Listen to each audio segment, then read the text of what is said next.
Fala, gente, mais um Vasconcelos Cast aqui. Hoje o Vasconcelos Cast tá diferente, tá com um cara aqui eu tô feliz demais pela presença dele aqui, porque é um cara que o que eu sei hoje, ele tem uma grande parte aí de culpa, vamos dizer assim, na minha formação, tá? Esse cara é formado pela Universidade Gama Filho, né, de fisioterapia, e também formado também em educação física, né? Ele já tem praticamente aí 38 anos de profissão, então a gente vê que ele tem uma bagagenzinha boa aí, tem muita coisa aí para ensinar pra gente, tá? E esse cara aí é o Paulo Kottek. Kottek, obrigado aí pela sua presença, tá? De estar participando aqui do podcast. Na verdade, o nosso podcast aqui é uma conversa, né? Sim. É uma conversa, a gente trocar uma ideia. E só eu te apresentei aqui, mas fala um pouquinho de você e tal, um pouquinho se apresentar um pouquinho, se Em sala apresentar. de aula quase a gente não fala isso também para os alunos, como é que a gente chega a certas escolhas, né? Aham. Eu, com 14 anos, já aconteceu um negócio engraçado comigo, né? Que minha mãe estudava teologia na Santa Úrsula e ia com ela assistir aula de teologia. Caraca. Eu passava em frente ao departamento de psicologia da universidade e lá tinha a orientação vocacional. Nessa época eu tinha 14 anos, pedi para fazer o teste vocacional e até hoje eu tenho a carta, né, o relatório final do que foi feito e deu lá as 4 profissões que poderiam ser para mim, né? Primeiro foi educação física, segunda possibilidade seria fisioterapia, a terceira psicologia e a quarta era a mais inusitada de todas, que era zootecnia, que não tinha nada a ver.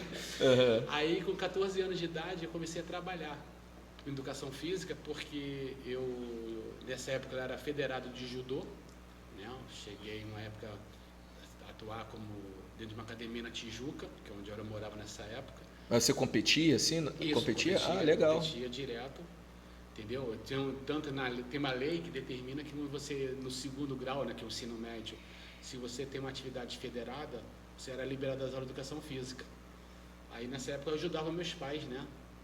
Aí ao mercado, fazia companhia à minha mãe para fazer compras e tudo, né? Enquanto meus amigos estavam na aula de educação física, eu estava fazendo compras lá, mas sem problema nenhum, porque nesse também eu cheguei para o meu professor, né, o sensei, falei para ele que ele perdia muito tempo preparando a aula, porque tinha que conversar com os pais e preparar as crianças.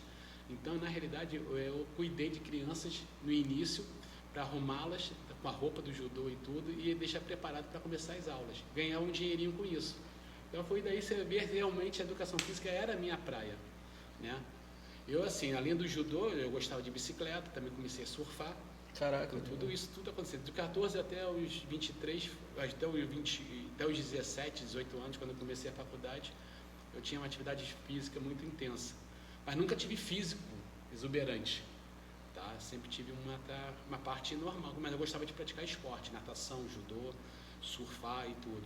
De 18 aos 21 eu fiz a faculdade de educação física na Gama Filho, quando a Gama Filho não tinha a Vila Olímpica, quando a Gama tinha toda um carisma, né? Por exemplo, que era entre a Fundão e a Gama, eu preferi muito mais a Gama, por uma questão de logística e tudo, e por uma questão também de professores. Você tem uma ideia, na época eu tinha 2 professores dentro de sala de aula. Professor titular e professor auxiliar. Então tive professores de renomes, né? Como Célio Cordeiro, que era do vôlei, que é uma referência a nível nacional.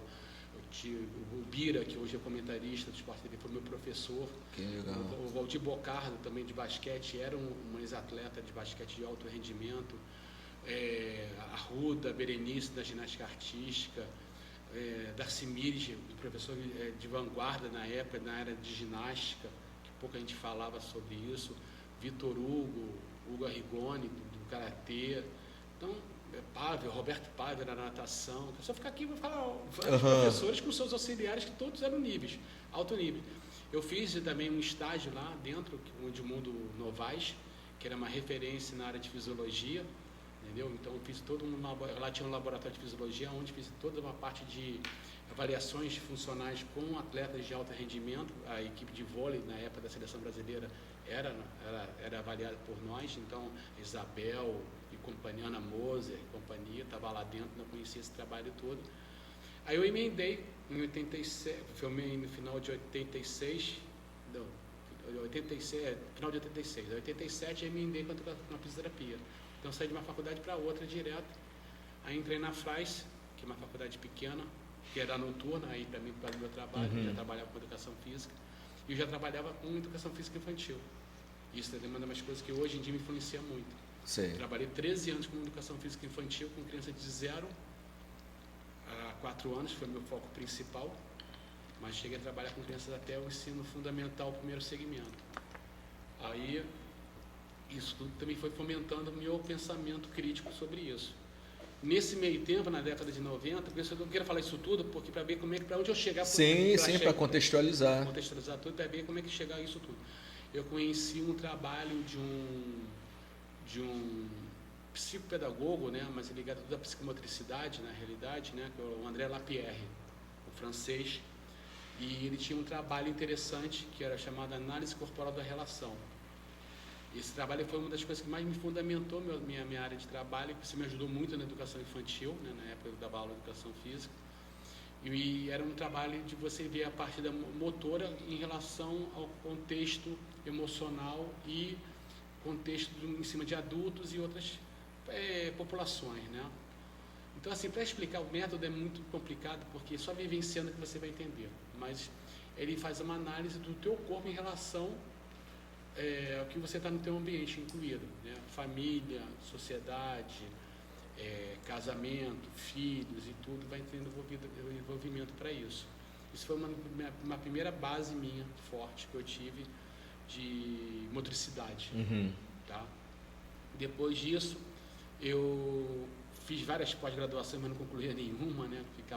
Comecei a fazer também de esporte, tudo. Aí, em 95, comecei a fazer um mestrado em psicologia, mas aí também não aguentei, para mim ficou fora da caixinha. Sim. Se hoje, porque eu escolhi a área educacional, aí foi acho que um erro meu na época. Hoje eu escolheria a área comportamental, que é isso que hoje, para mim, é que cresce. Se tiver uma condição de fazer mais um estudo, mas não é meu objetivo, a área comportamental seria uma área interessante. Aí fiz o meu mestrado em motricidade humana, na Castelo, na área de cinese e profilaxia, né, que foi em cima da atleta de jiu-jitsu, com dor lombar aguda, que aí hoje você vê, já tem mais de 20 anos de trabalho.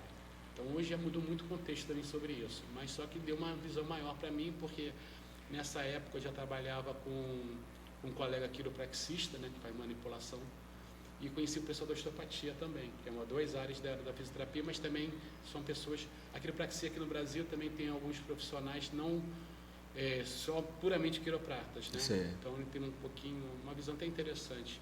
Mas eu trabalhei com os dois lados, entendeu? Legal. Aí nessa brincadeira toda eu vi que trabalho de manipulação, aí eu fui estudar um pouquinho de osteopatia, também não vi que não era a minha praia. Sim.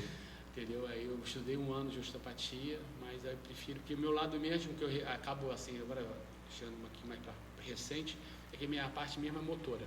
Sim. Então, eu gosto mesmo da motricidade. Então esse é o lado que eu mais curto. Aí o mestrado foi concluído. Você, a princípio, você começou na área escolar, essa parte assim, depois que você foi para a parte mais... E antes disso, antes do mestrado, eu tenho a pós-intramortopedia da fisioterapia, onde eu tenho um título hoje de especialista. Então, eu sou especialista em intramortopedia. Tá? Porque dentro da área da fisioterapia hoje temos 16, se não me engano, 16 especialidades. Entre elas, a osteopatia, quiropraxia, a intramortopedia, a acupuntura, que foi uma das primeiras, foi a primeira, né, que é a mais clássica delas de todas. Tem da área de aquática, então tem muita especialidade na fisioterapia hoje. Então, é um título, é que nem um médico que tem um RQE, entendeu? Que é um registro de qualificação de especialista, nós temos o título de especialista na área de fisioterapia. Legal.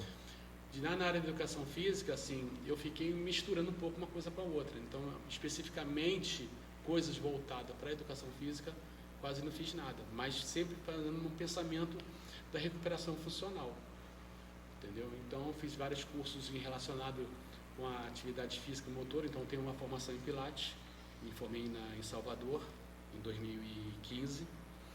O Pilates também mexeu muito com a minha cabeça por causa dos pensamentos. Antes de começar o Pilates, eu fui estudar a história do Pilates, tanto que uma época o meu trabalho era Holocotec, Pilates Control, né? Que é uma homenagem até para a contrologia, que era o termo que o Pilates usava antes. Então o Pilates já começou a desenvolver outras coisas que eu acho importante, como a respiração, como entender o corpo como um todo, entendeu? E ele pegava coisas básicas e mostrava que a inatividade é a pior coisa que existe. Então a história dele é interessante, porque ele era um prisioneiro de guerra, porque ele era do início do século XX, ele vivia dentro de hospitais quando tinha problemas de saúde, e os aparelhos que ele criou, eles são de acordo com macas hospitalares. Então as molas, que na época eram os estrados, né? Então as molas, tudo veio do hospital. Então o Cadillac e o Revolve, que são duas máquinas interessantes, que são duas camas, vem de uma cama hospitalar, a origem dela. O Cadillac tem esse nome porque ele era fã dos Estados Unidos, ele adorava, né? Tanto que ele foi depois para os Estados Unidos, e lá nos Estados Unidos a inclusão dos movimentos do balé entrou porque o estúdio dele ficou do lado de uma companhia de balé.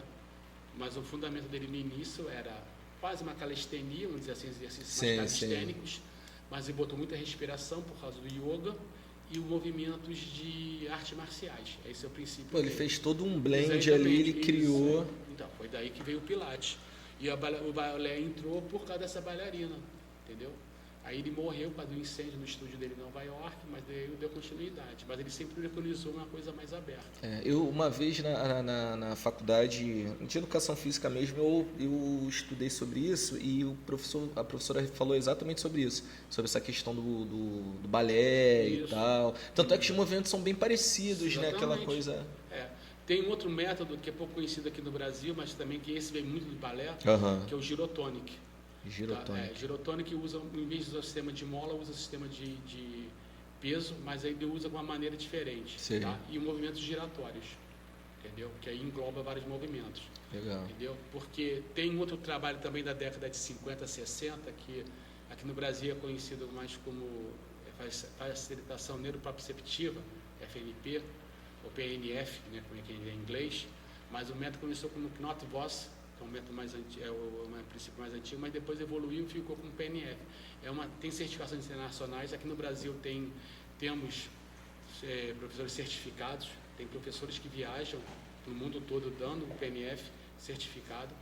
Então existe uma certificação em facilitação neuromuscular proprioceptiva. Exatamente. Eu não sabia que tinha isso, não. É um trabalho interessante, é um ramo, mas ainda cai mais na área da fisioterapia. Posso estar enganado aqui uma coisa, que até onde eu sei, esse lado, tá? Não sei se no livro de Susan Hall, que foi você até na época que eu tinha falado, fala muito sobre a FNP. Tem vários livros antigos assim, mas agora o curso está muito mais avançado, está muito mais desenvolvido, cresceu muito e tem muita coisa também em cima disso. Por que eu quero chegar a isso? Porque tanto o girotônico, o Pilates, o PNF usam movimentos tridimensionais. Aí vem mais uma coisa na cabeça. Entendeu? Mais esse movimento, por exemplo, não é desmerecer nada, mas a musculação, muitas vezes, os aparelhos não articulados limita um pouco o movimento. A entender o que acontece isso. Os aparelhos articulados são diferentes. Era até uma das perguntas que eu ia te fazer, que se tem uma diferença o seu método, né? Que é por isso que você ainda você está contextualizando, né? Mas se tem alguma diferença entre a musculação tradicional e o seu método, enfim. Eu nem gosto de falar que é musculação terapêutica, tá? Não existe isso, não. Na realidade, eu vou assim, chegando a esse ponto todo, desenvolver um trabalho em cima da capacidade do indivíduo. Por exemplo, se eu pego uma condição de trabalho da onde na avaliação eu vejo que a paciente é analfabeta corporal, que é um termo que eu uso para entender. Por exemplo, levanta a mão direita, levanta a mão esquerda, ela não sabe dar um movimento de rolar, ela não sabe se expressar no movimento, isso faz muita alimentação. Aí às vezes tem que educar de uma maneira para aos pouquinhos, aí fica um trabalho muito basal. Quando você já pega uma pessoa que está acostumada com o movimento corporal, aí já é diferente. Por exemplo, eu tenho tenho atualmente uma cliente que ela é jogadora de tênis. Então lá na Barra tem muitos condomínios, então ela tem vários campeonatos de tênis intracondomínios. E ela, do condomínio que ela mora, ela é a primeira colocada.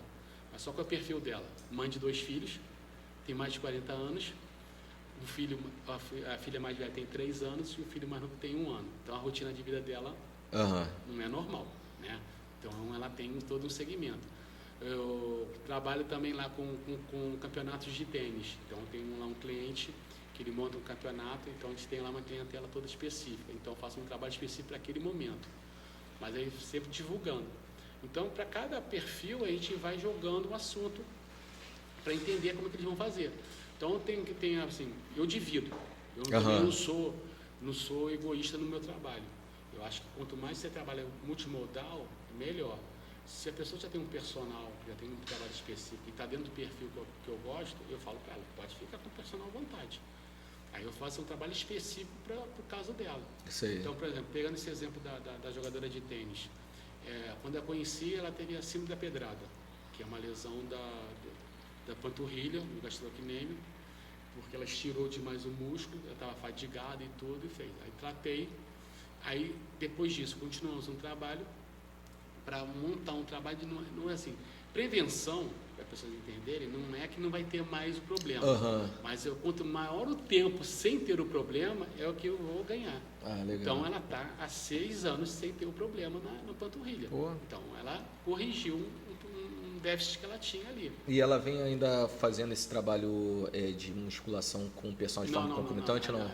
Ela caiu um pouco nessa parte, mas ela só ficava, porque como o tênis é muito um esporte técnico, aí eu falei para ela, se ela tem um técnico, né? Corrige os movimentos. Eu conheço ele, a gente conversa muito com isso. Faz mais treinamento mais funcional, vamos dizer assim, com ela. Não é bem funcional, é mais técnico mesmo do tênis. Correção de movimentos. Por exemplo, o slice, o saque, o backhand, tudo isso tem que ser certinho, senão vai começar a gerar estresse.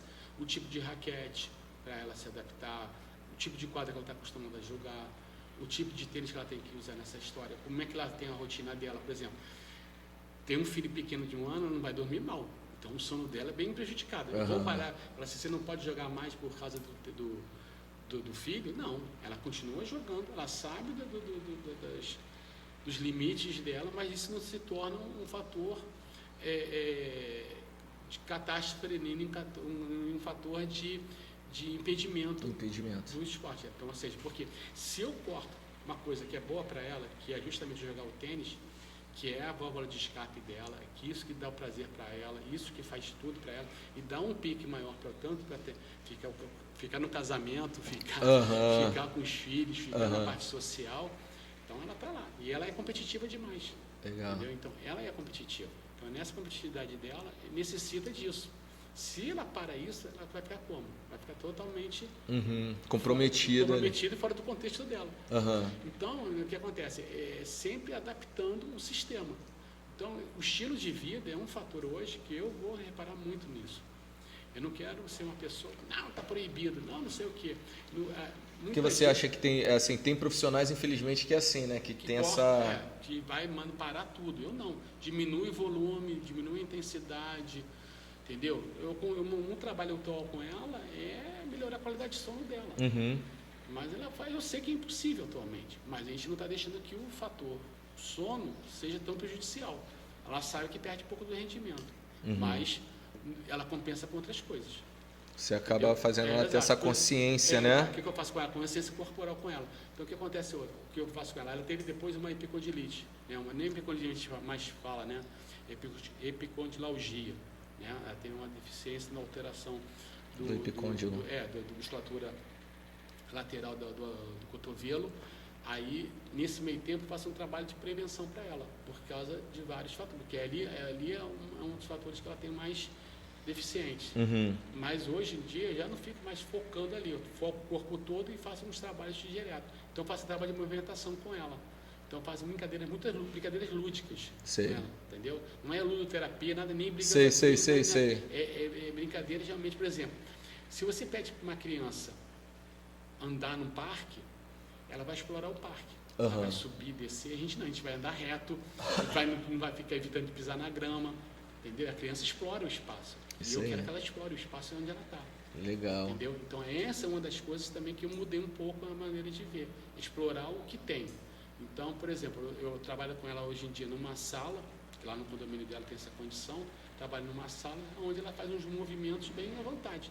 Então, às vezes, a gente, quando deixa a pessoa à vontade, ela fica sem saber para onde vai. Sim, então, para sim. quebrar esse paradigma, é incrível. Com a educação física e escolar, já me chamou a atenção disso uma vez. Eu estava dando aula, eu tinha um espaço também grande, aí eu pedi para as crianças correrem.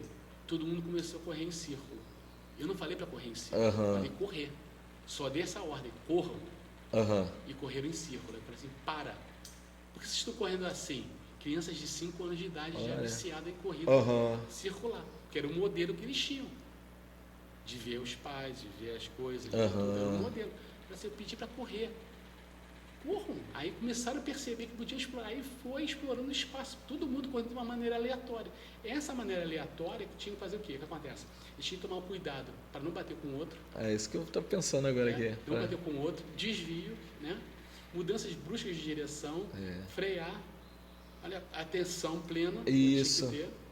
Então, quanta coisa explorei, porque aí ficou um negócio de monótono, o negócio ficou exploratório. Porque o círculo, ele, querendo ou não, eles vão seguir naquela cadência. Vai um atrás do outro e, tipo, ninguém bate em ninguém. Exatamente. Agora, se você fizer de forma aleatória aquilo dali, a tensão é muito maior. Eu falei, corram. Aí outros começaram, com criança, como é que ficou barato? Eu falei assim, só tem corrida para frente? Eu perguntei, só tem corrida para frente? Aí começaram a correr de lado, começaram a correr de trás. Então, assim, o seu método que você tem hoje, o seu método foi baseado muito nisso? Foi nessas vivências? Exatamente. Né? Aí combinou esse ano com um curso que eu fiz, que é o chamado FBA, né, que é a Fisioterapia Bioevolutiva, né, antropológica, que é um trabalho já que eu acompanho de um colega lá de São Paulo, e ele vem mostrando sobre as variabilidades de movimentos, as coisas todas que o movimento produz, de uma maneira mais ampla e não restrita. Tá? Então não existe assim um movimento perfeito. Existe aquele movimento que você pode fazer. Pô, bacana. Então, por exemplo, se eu tenho uma pessoa idosa que tem uma hipercifose, ela vai ter uma dificuldade de fazer movimentos com o membro superior para o alto. Sim. Então ela faz do jeito dela. Aí daí a gente vai dando qualidade de movimentos para ela, de soltar aquele movimento de uma forma sem ela perceber que está sendo feito. Então deixa uma coisa mais natural, exploro ela de, por exemplo, jogar bolinha de papel, joga para longe. Sei. No que ela vai jogar, ela vai ter que baixar, pegar a bolinha e jogar de novo. Aí fala, só tem essa maneira de jogar? Aí ela vai criando a maneira de jogar a bolinha. Então, assim, pelo que eu entendi você vai no atleta, vamos dizer assim, no atleta amador, que no caso é a moça do tênis, né? Aí agora você falando de uma pessoa que tem uma certa limitação, numa idade mais avançada, na questão da hipercifose, né? E em relação à criança também. Então, querendo ou não, assim, eu entendi que o seu método ele não só é direcionado para uma questão só. Ele é como é que você falou? Multifatorial, né? Multifatorial e aplica para tudo. A aplicabilidade vai desde a criança com as suas dificuldades. Por exemplo, antigamente falava assim, a criança não podia sentar com a perna em W. Cara, se ela sentar, senta, porque é a melhor posição que ela tem. Sim. É confortável para ela. É confortável. Mas você pode explorar com isso, não deixar ela só ficar com aquele movimento. Você explora ela de outras condições. Não ficar castrando o movimento para ela.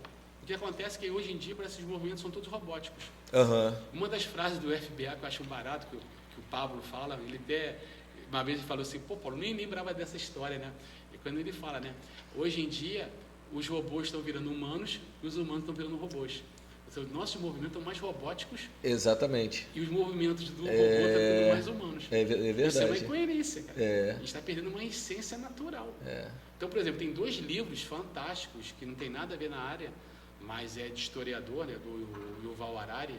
Um é o Sapiens, quem trabalha com o movimento humano, né, principalmente, né, que o Sapiens é para ensina disso. Leitura indispensável. Indispensável. O Sapiens dá... Tudo bem, ele fala muita coisa óbvia ali, mas às vezes é necessário o óbvio ser falado. É, isso aí. Porque para resgatar, entendeu? Coisas que a gente está esquecendo, porque a gente está ignorando certas coisas básicas, entendeu? Eu acho que o simples ainda funciona. A gente complica demais as coisas Não sei porquê. Camarada, se nós humanos fomos evoluindo, tá, de uma maneira, né, diferenciar de outros animais primatas, né, se você for comparar, hoje muita gente comparar, a gente é muito igual ao macaco, não é assim, antropologicamente falando, a gente é mais parecido com um gorila, na maneira de andar. Se você vê um gorila andando, é muito parecido com nós humanos, do que um macaco. Mas, por exemplo, nós estamos sentados numa pior invenção humana, que é a cadeira. Cadeira é um sedentarismo filho da mãe. Qual seria a melhor posição aqui nossa? Podia ser ficar de cócoras, por exemplo. A cocora, mas a cocora na sociedade civilizada é uma posição engraçada. Você está numa posição estranha, né? Mas por quê? Isso não era estranho. E tem países também até para, por exemplo, ir no banheiro e tal, tipo, ali no chão, fica... Exatamente, a cocora. Eu acocoro todo dia, para você ter uma ideia. O termo que a gente usa. Que anatomicamente é a melhor forma... Porque a polpa, a coluna, faz de tudo. Assim, polpa, a coluna é uma maneira de dizer, né? Que a cadeira, você acaba não ficando num negócio. E antes que me faça a pergunta, assim, adiantando aqui também outra coisa, a postura. Não existe postura perfeita. Uhum. A melhor postura sempre é a próxima. Tá? Então você vai ver que toda hora a gente vai se corrigir aqui para sentar. É. Então isso que é o certo. Mas tem estruturas para sentar horrorosas. A cadeira é mais ou menos dá para levar. Mas um sofá, eu não conheço um sofá bom para sentar no sofá, porque o sofá geralmente é fofo demais, é largo demais, é baixo demais. Então eu prefiro ficar em pé. Entendeu? Eu fiquei agora, levei um tempo para mim ir para cá. Então eu podia ficar um tempo mais em pé, que aí eu faço mais compensações minhas. Entendeu? Então eu procuro fazer tempo e negócio. Quando eu paro o carro no shopping, eu paro o carro mais longe. Para você dar essa... andar uma pequena andada. Caraca, porque legal. nós somos feitos para andar. Entendeu? Isso é uma das coisas básicas nossas.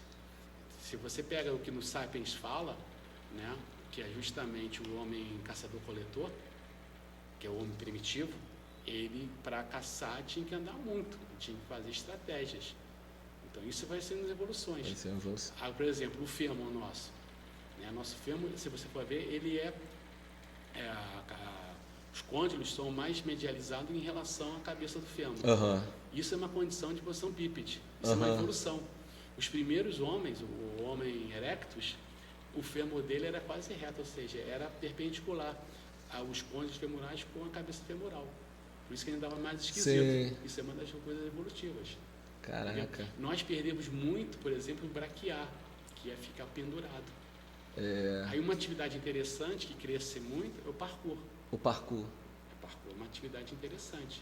O Tai Chi Chuan, outra atividade interessante. O yoga, outra atividade interessante. Se você pratica uma dessas coisas, ótimo. A calistenia. Calistenia é também. Só que a pessoa fica mais pensando que a gente sempre tem que fazer sobrecargas.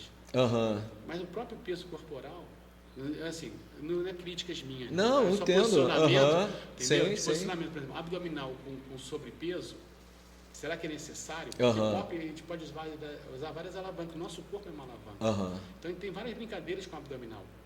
Então, a gente se limita assim, mas parece que as pessoas precisam de fazer uma coisa extra para achar que não, agora Então, ou seja, aí entra por parte comportamental de novo. Aí você tem que mostrar para a pessoa que não é necessário. Então, aí o papel meu também, como profissional, é justamente mostrar que, o teu corpo já é uma academia. Legal. Você dá para montar, entendeu? Dá para montar. Hoje em dia também, antigamente, meu carro era minha clínica, então meu porta-malas era lotado de material. Hoje em dia, se eu te mostrar dentro da minha mochila, já tem material. Já tem material. Então eu carrego material fáceis, elásticos e tudo, entendeu? E vai por outras coisas. Outra coisa também que eu já fiz, que hoje em dia virou muito comum, treinamento funcional na praia. E na década de 90 eu já estava na praia com atletas de triatlo. E já rolava isso. Já rolava um trabalho, porque eu fiz quando eu tive uma clínica de fisioterapia entre 91 e 94. Aí quando eu fechei essa clínica, eu procurei um colega fisioterapeuta, que para mim era uma referência, é uma referência para mim como profissional, sempre gostei dele como pessoa e como profissional. Ele me ajudou muito nessa época. Foi daí nessa brincadeira que acabei eu entrando no mundo do tênis, porque ele deixou uma atleta comigo para tratar, e comecei a fazer um trabalho em cima dela através do que ele preconizava. Aí eu montei um circuito através de uma equipe de triatlo e, lá no Quebra-Mar, na Barra, a gente fazendo um circuito malucão de exercícios, todo mundo olhando pra gente. Hoje em dia isso é a coisa mais comum. Ou seja, passou 30 anos, então... Eu acho que é por conta muito da mídia, né? Tipo assim, chega... vai. Não me importa, sabe? Eu acho que as coisas vão acontecendo. Mas às vezes a pessoa... E eu era criticado pra caramba com isso, tá? Tinha colegas fisioterapeutas que me criticavam e achavam ridículo o que eu fazia. Não existia, entendeu? Fazendo um trabalho de reprogramação acessória e motora, entendeu? Que a gente chamava de propriocepção, entendeu? Mas a reprogramação não é nada mais do que jogar os inputs, as informações, para a pessoa justamente entender o que é aquilo ali e assimilar. Não é que você vai jogar uma informação que vai assimilar 100%. A gente não é máquina de novo. Você repetir isso. É isso aí. Não é jogar uma informação no computador que aquilo ali vai ficar. Entendeu? A informação que nós jogamos para dentro do nosso corpo, a gente assimila e daí tem. Então eu não fico cobrando. Uma das coisas, outra coisa que eu falo muito para os meus, que eu chamo de alunos hoje, nem para não estar disso, né? Que eu falo para os meus alunos que ninguém está fazendo prova de nada. Porque o medo de errar é gigantesco. Você tem que errar para aprender. Isso aí. O erro faz parte da aprendizagem. Aí eu fico brincando, você quer? Tá bom, 2 estrelinhas azuis, estrelinhas douradas, para você estar sentindo bem. Eu faço uma brincadeira lúdica também, vai jogar. Então a pessoa, quando vai perdendo esses medos, medo do movimento, porque medo, não, vai doer.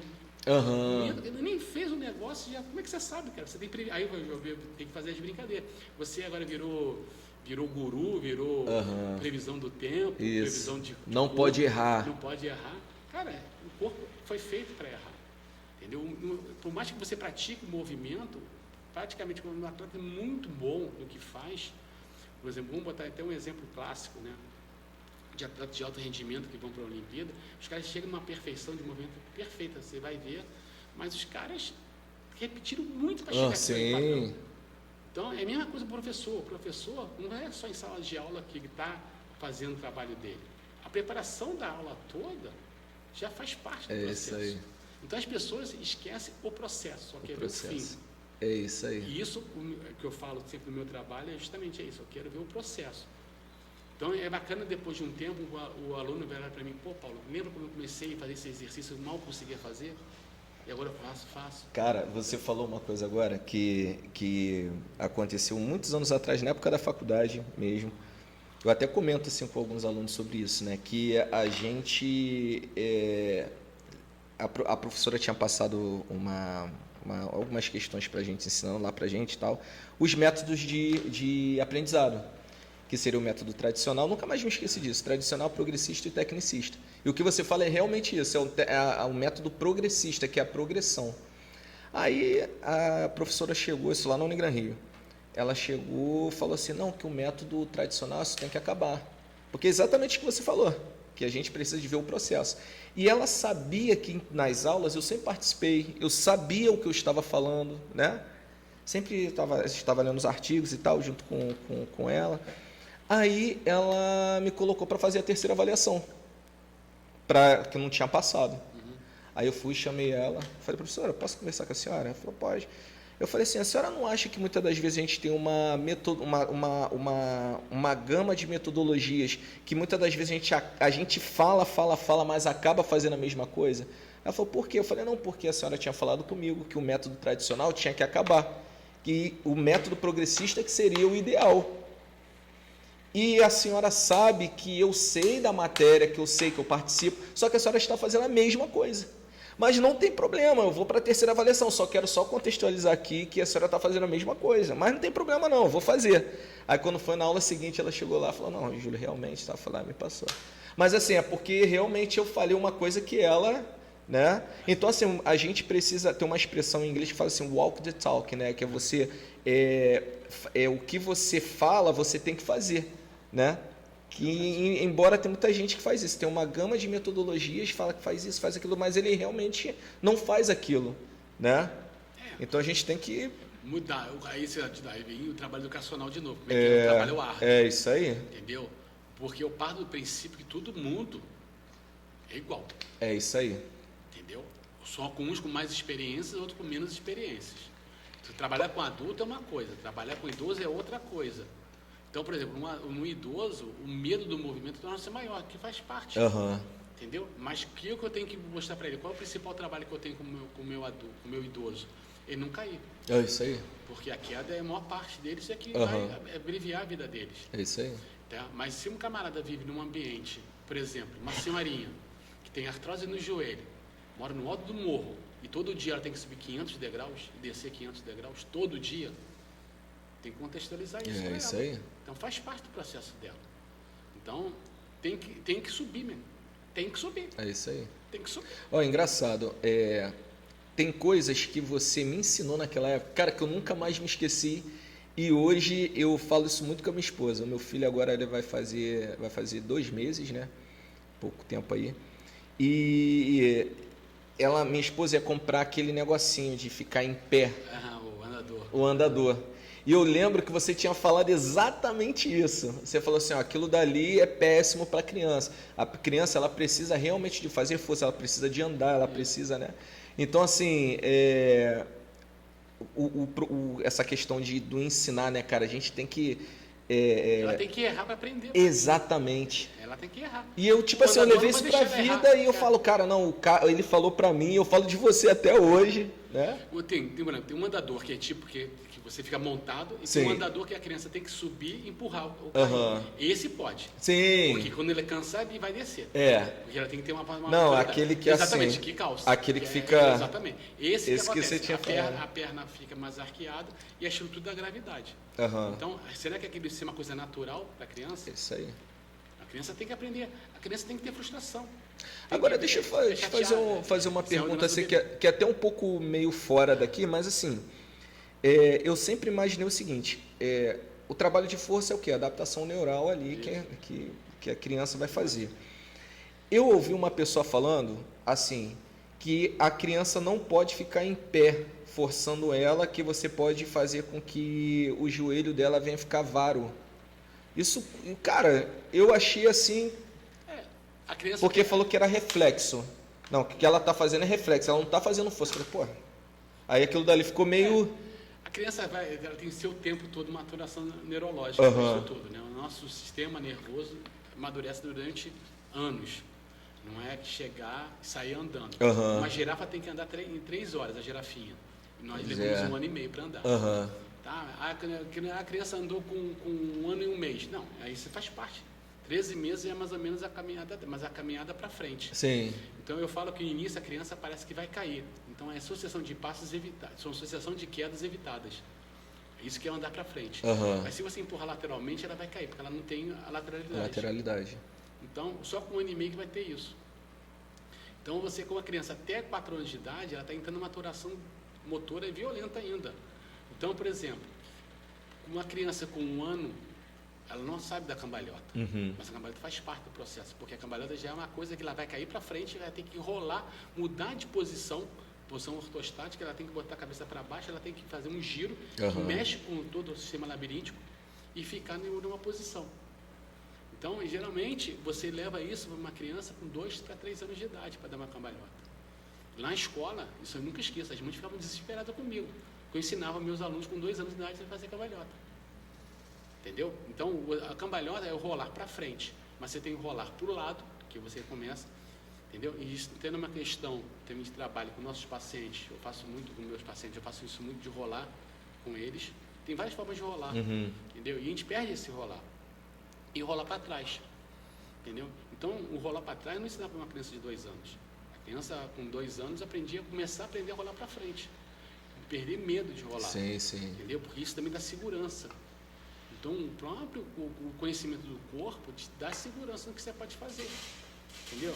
Quando você trabalha com pessoas de skate, quando você trabalha com o pessoal do surf, que faz essas manobras, por exemplo, que o Filipinho faz, o Medina, faz os aéreos, Aham. tem que ter uma consciência corporal Absurdo, absurda, e saber fazer o negócio certo. É isso aí. Entendeu? É a mesma coisa uma cambalhota. A cambalhota, você quando gira, você perde toda a noção de posição do teu corpo. Então isso quando a gente vai ficando velho, eu mesmo tenho um tempão sem fazer cambalhota. Eu mesmo tenho que voltar um pouco mais para o meu lado. Mas é o que eu falo, tudo com suas partes. Eu estou explorando de novo minhas condições.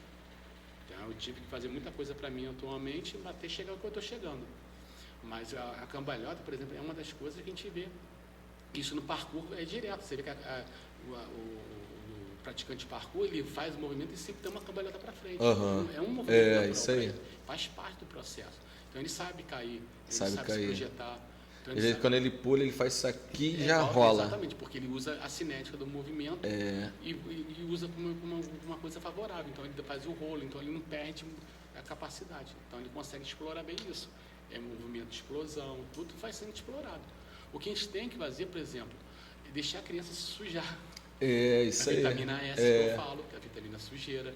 Óbvio, né, com todas as vacinas aplicadas, com todas as condições de saúde, condições sanitárias básicas, isso aí prolonga a vida também. É o que está acontecendo não sei se você reparou, o que aconteceu no Congo agora, que apareceu uma doença, não é demais, era uma doença grave porque a criança é desnutrida.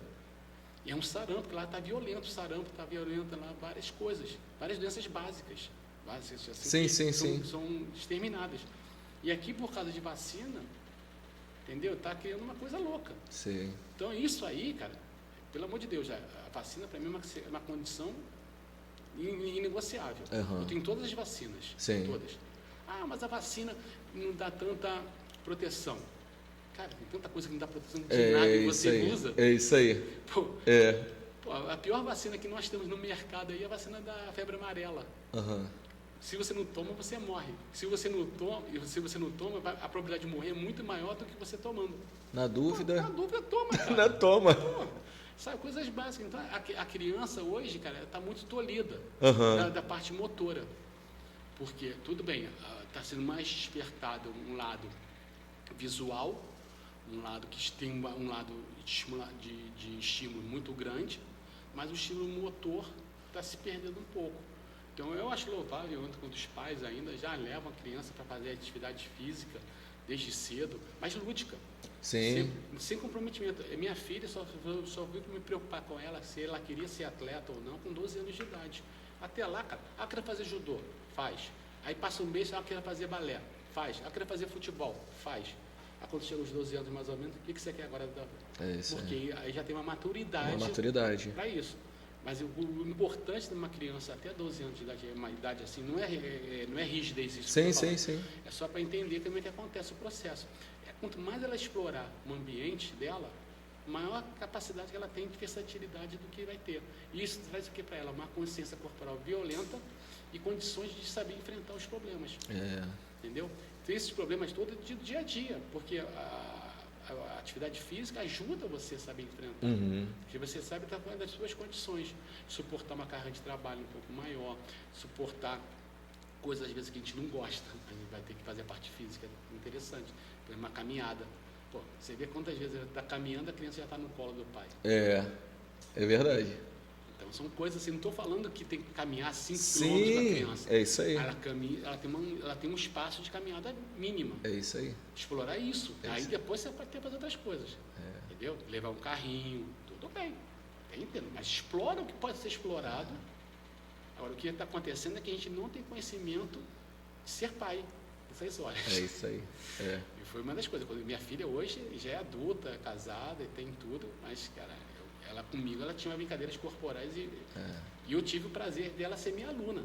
Legal. Entendeu? Então ela ficava achando o máximo. Então, durante 4 anos, basicamente, ela foi minha aluna, dentro da escola. Então era o pai que ficava com ela. Pô, legal. Então esse negócio deu uma maneira. Então eu acabei tendo uma condição favorável. Sim. Tem outros que não tem, tudo bem. Mas eu tive como explorar. Tem outros pais que têm outras formas de explorar. Depois eu tive um trabalho mais ocupado e depois eu tive que me afastar um pouco de certas coisas. Mas isso aí é questão de vida de cada um. Agora, em relação ao movimento, cara, hoje eu vejo que se você quer ter condições de chegar bem à idade de terceira idade, você tem que começar a fazer a campanha lá de baixo. Lá de baixo. Não é começar. Óbvio que pode começar aos 60 anos? Pode. Mas sabe meio tardio, mas... vai ser um trabalho mais árduo e mais prolongado. É isso aí. Entendeu? Eu fico até brincando, né? Que eu, por exemplo, eu tô com para 2025, eu tô com o P60, né? Que é o Projeto 60 Paulo. Né? Que eu vou fazer 60 anos, eu quero fazer uma brincadeira comigo mesmo e ver com a minha qualidade de vida. Mas esse projeto não pode começar aos 60, eu comecei antes. Isso aí. Entendeu? Mas aí o que acontece? Eu não sou da área, não sei o que. Eu procuro um profissional capacitado que saiba o que está fazendo e sabe explorar isso. Isso aí, de novo, estilo de vida. É isso aí. Então, qual é o meu projeto? O meu projeto, eu quero chegar bem aos 100 anos de idade. É um projeto que eu tenho na minha cabeça. Pô, legal. Eu quero chegar independente aos 100 anos de Aham. idade. Então, eu tenho que saber buscar meu equilíbrio emocional, físico, comportamental, várias coisas envolvidas nessa história toda. É isso que eu mostro para o paciente, para o meu aluno, que isso é um projeto, que é aí que vem o Performance Consciente. O performance não é performance de resultados, de melhor velocidade, melhor força, nada disso. A performance está na qualidade do sono. Você está dormindo pelo menos 7 horas por noite. A gente não é robô de novo. Sim. Então vai ter dias que vai dormir 7 horas, mas tem dias que você agora, por exemplo, tem um filho pequenininho, vai ter que acordar durante a noite. Isso aí. O teu sono vai ser picado. Fato. Isso é fato. Então eu não posso te cobrar demais do teu sono, sabendo que tem esse detalhe. Isso aí. Então, eu inseri responsabilidade da minha área, do meu lado profissional com você. Entendeu? Então o sono é uma coisa fundamental. A alimentação, então a gente tem que ver. Não é questão assim, se você for reparar as loucuras da vida, no início do século XX, tá, a alimentação envolve várias coisas, na minha opinião. Nesse ponto eu vou explicar até um pouco melhor. O início do século XX, o brasileiro morria com em torno de 40 anos, em média. A nossa faixa etária de sobrevida no Brasil era 40 e poucos anos. Terminando no século XX com 70 anos, basicamente. Ganhamos 30 anos em 100, eu falo. Por que ganhamos isso? Além da alimentação que nós tínhamos, de uma maneira coerente, mas não tínhamos condições sanitárias básicas. Esgoto, Sim. entendeu? Vacinas, de novo. Então, muita coisa não tinha. E ganhamos nisso. Isso prolongou a vida. Temos que melhorar ainda, muita coisa temos. Entendeu? Hoje em dia, você tem um acesso à alimentação diferente. Hoje em dia é processada, ultra processada. É, isso aí. Entendeu? Errada comer comida processada? Em quantidade, sim. Sim. Mas quando for necessária, É isso uma aí. vida ou outra, É dá isso pra aí. levar. É isso aí. O que eu falo, nem ao céu, nem ao inferno. É isso aí. Aí que acontece isso tudo de novo. Procurar essa balança sem exagero para mais, sem exagero para menos, é que é o grande problema. É isso aí. Muitas das vezes você precisa de profissional para isso. É isso aí. A musculação, né? Se você fazendo a musculação, você entra em overtraining, você, né? Sim, Aquela supercompensação. lesa. Exercício em excesso, lesa. Falta de exercício, lesa. Agora, a dosagem, a dosometria, aí tem um profissional para isso. É verdade. O nutrição tem um profissional para dosar. É isso aí. O psicólogo tem como dosar o teu comportamento, te ajudar nisso tudo. Entendeu? O médico também vai fazer tudo por onde. Os remédios são ruins? Cara, não existe remédio bonzinho. Todo remédio tem seus efeitos deletérios. É isso aí. Remédio bonzinho, cara, se fosse assim, a homeopatia resolver qualquer problema.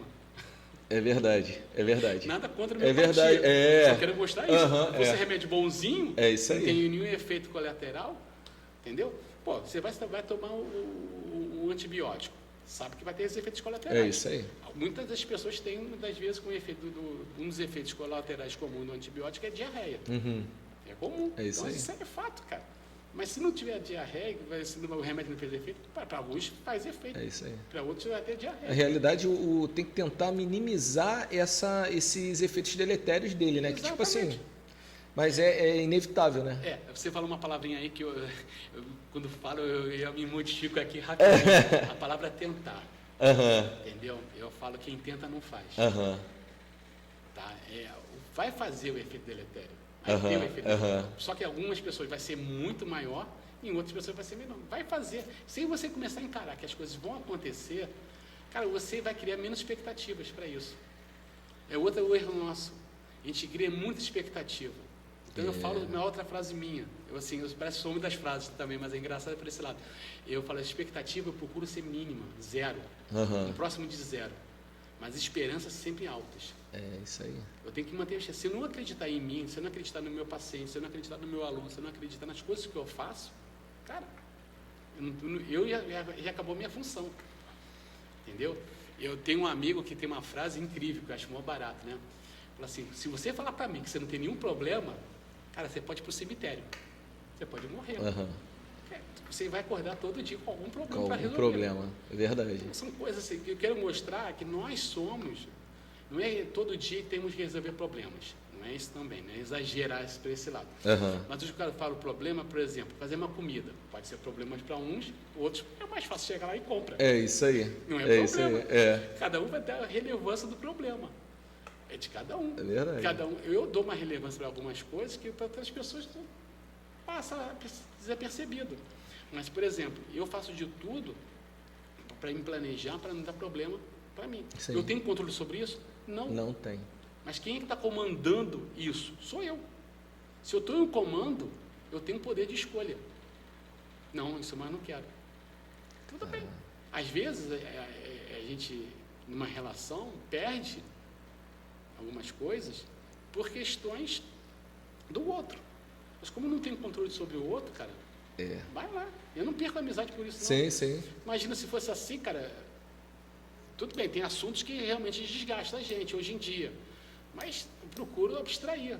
Eu fico mais na minha, eu procuro ver o lado da pessoa, respeito, não vou mais à frente com o assunto, entendeu? Mas se a pessoa me procura, sabendo que o meu trabalho, da maneira que eu falo, eu tenho um jeito de falar, às vezes doce, mas também tem às vezes um jeito de falar mais impositivo, isso aí. porque precisa. Isso, verdade. Porque precisa, entendeu? Tem muita gente que faz atividade que não tem necessidade de estar do lado lá comandando, porque ela é autossustentável. É isso aí. Mas tem outras pessoas que você tem que ficar colado. Isso é necessidade de cada um. Todo mundo é diferente, graças a Deus. Senão, cara, não precisava nem da gente. Entrava um robozinho aqui agora, ia com todo o programinha, não, fulaninho, vai. Não precisa. É isso aí. Quantas vezes você aqui, durante a aula, já mudou alguma coisa com o aluno? Verdade. Quantas vezes você já fez isso? Quantas vezes o aluno chega aqui de uma maneira que você criou a aula dele e chega completamente diferente? E eu tenho você tem que fazer na hora, isso rebolar. aí. Tem que ter plano B, plano C, plano D, até plano Z. Isso é verdade. Você tem que ter. É isso que é o nosso papel. Nosso papel tem que ser um papel motivador, um papel de aderência. Você tem que aqui. Quantos alunos teus aqui estão para desistir, você consegue resgatá-los? É verdade. Isso é o papel nosso. Sim. Entendeu? De profissional que sabe lidar com o corpo e sabe lidar com a diferença do outro. Isso é fundamental hoje em dia. Querendo ou não, você acaba sendo até quase que um psicólogo também, mas né? faz parte. Às vezes tem gente que não quer, ela não quer nem treinar, cara. Tipo assim, quer ficar trocando. Teve uma época, um rapaz que ele treinava comigo. Cara, ele durante toda a aula, ele ficou 1 hora falando.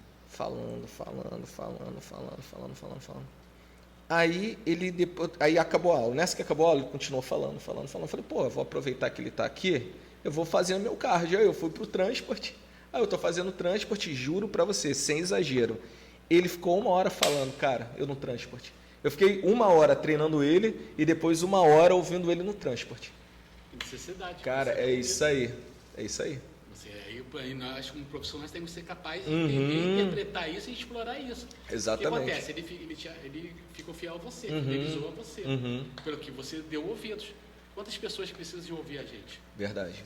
Então, no meu trabalho, quando falo da performance, não é nada de desenvolver coisas exageradas. A performance está, então, com sono, que já foi falado, com alimentação, tá? Aí entro nessa brincadeira com a respiração, que ajuda bastante, porque praticamente a gente esquece até um pouco de respirar. Então eu mesmo procuro coisas. Não tem muita comprovação, tudo bem, mas eu procuro criar uma maneira de eu me interiorizar no que eu estou fazendo. Em vez de fazer negócio meio automatizado, robotizado, de novo falando, eu prefiro pensar na respiração. Então quando eu faço por exemplo, uma puxada, né, no pulo alto, eu vou respirando durante o trajeto todo. E na volta, mas eu faço uma paradinha, eu faço um movimento, então eu tenho tudo. Então, eu consegui com essa brincadeira da respiração, por exemplo, no caso do Pilates, que veio junto comigo da respiração, com a meditação, que eu pratico a meditação, mas a minha meditação não é mindfulness, que é uma meditação de atenção, pode ser feita essa meditação, sem problema, não existe meditação errada. Até você pode criar a tua própria meditação. Se você medita, que meditar é controlar os teus pensamentos. Você não para de pensar em nenhum momento. Tá? Então, muita gente entra na respiração com meditação por causa disso, que facilita. A respiração você vai... Eu pratico a meditação transcendental. Já pratico há 8 anos, a transcendental.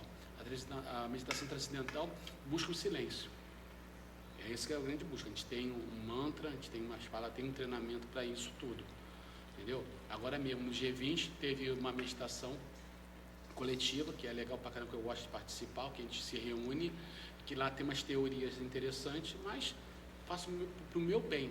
Se isso vai ajudar, vai ser algo a mais, tudo bem. Porque muitas coisas tem, assim, ainda não existe muita coisa fechada de comprovação. Porque a ciência, tá? Só para dar aqui um parênteses, a ciência, ela quer diminuir a incerteza. Ela não quer ser verdade. Isso que as pessoas não entendem. Isso que as pessoas não entendem. A ciência nunca vai buscar a verdade.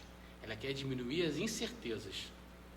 Entendeu? Então, quanto menor a incerteza, maior a confiabilidade. Mas a ciência pode mudar? Pode. Ela não vai mudar de opinião. Ela não está mudando de opinião. Ela está mudando as incertezas. Porque ela vê de uma maneira e pode aparecer uma nova maneira de pensar. Tanto é que, de repente, tem um estudo que você pegou um artigo agora e, de repente, já mudou. Muda.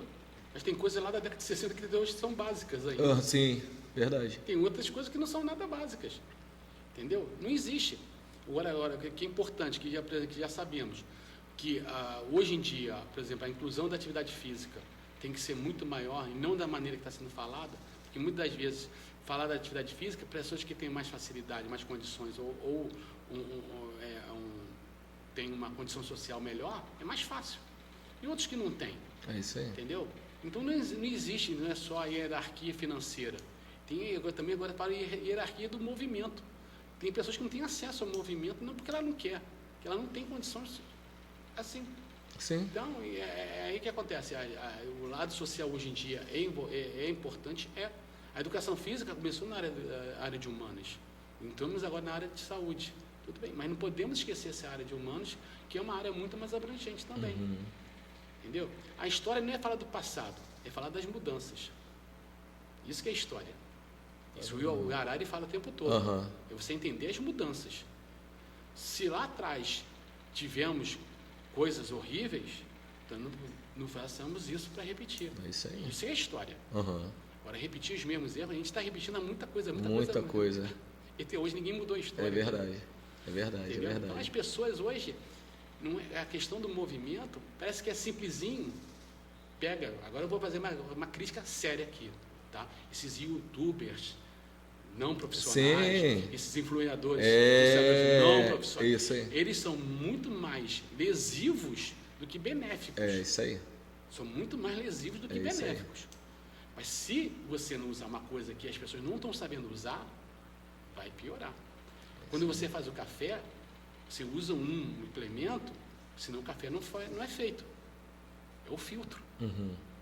Pode ter o melhor café do mundo. Se você não usar o filtro, o café não vai ficar a mesma coisa. Você tem que saber comprar o filtro certo. Sim. E filtrar as coisas é que as pessoas não estão sabendo. Não estão. Então essa é uma outra coisa. Então o que acontece hoje? Hoje em dia eu tenho um trabalho a mais também para quebrar esses paradigmas que vêm falando coisas absurdas. Isso aí. Entendeu? Eu acho que é porque também assim, a informação hoje em dia está tão descentralizada, né? Porque hoje em dia todo mundo tem informação, então todo mundo acaba falando o que quer, né?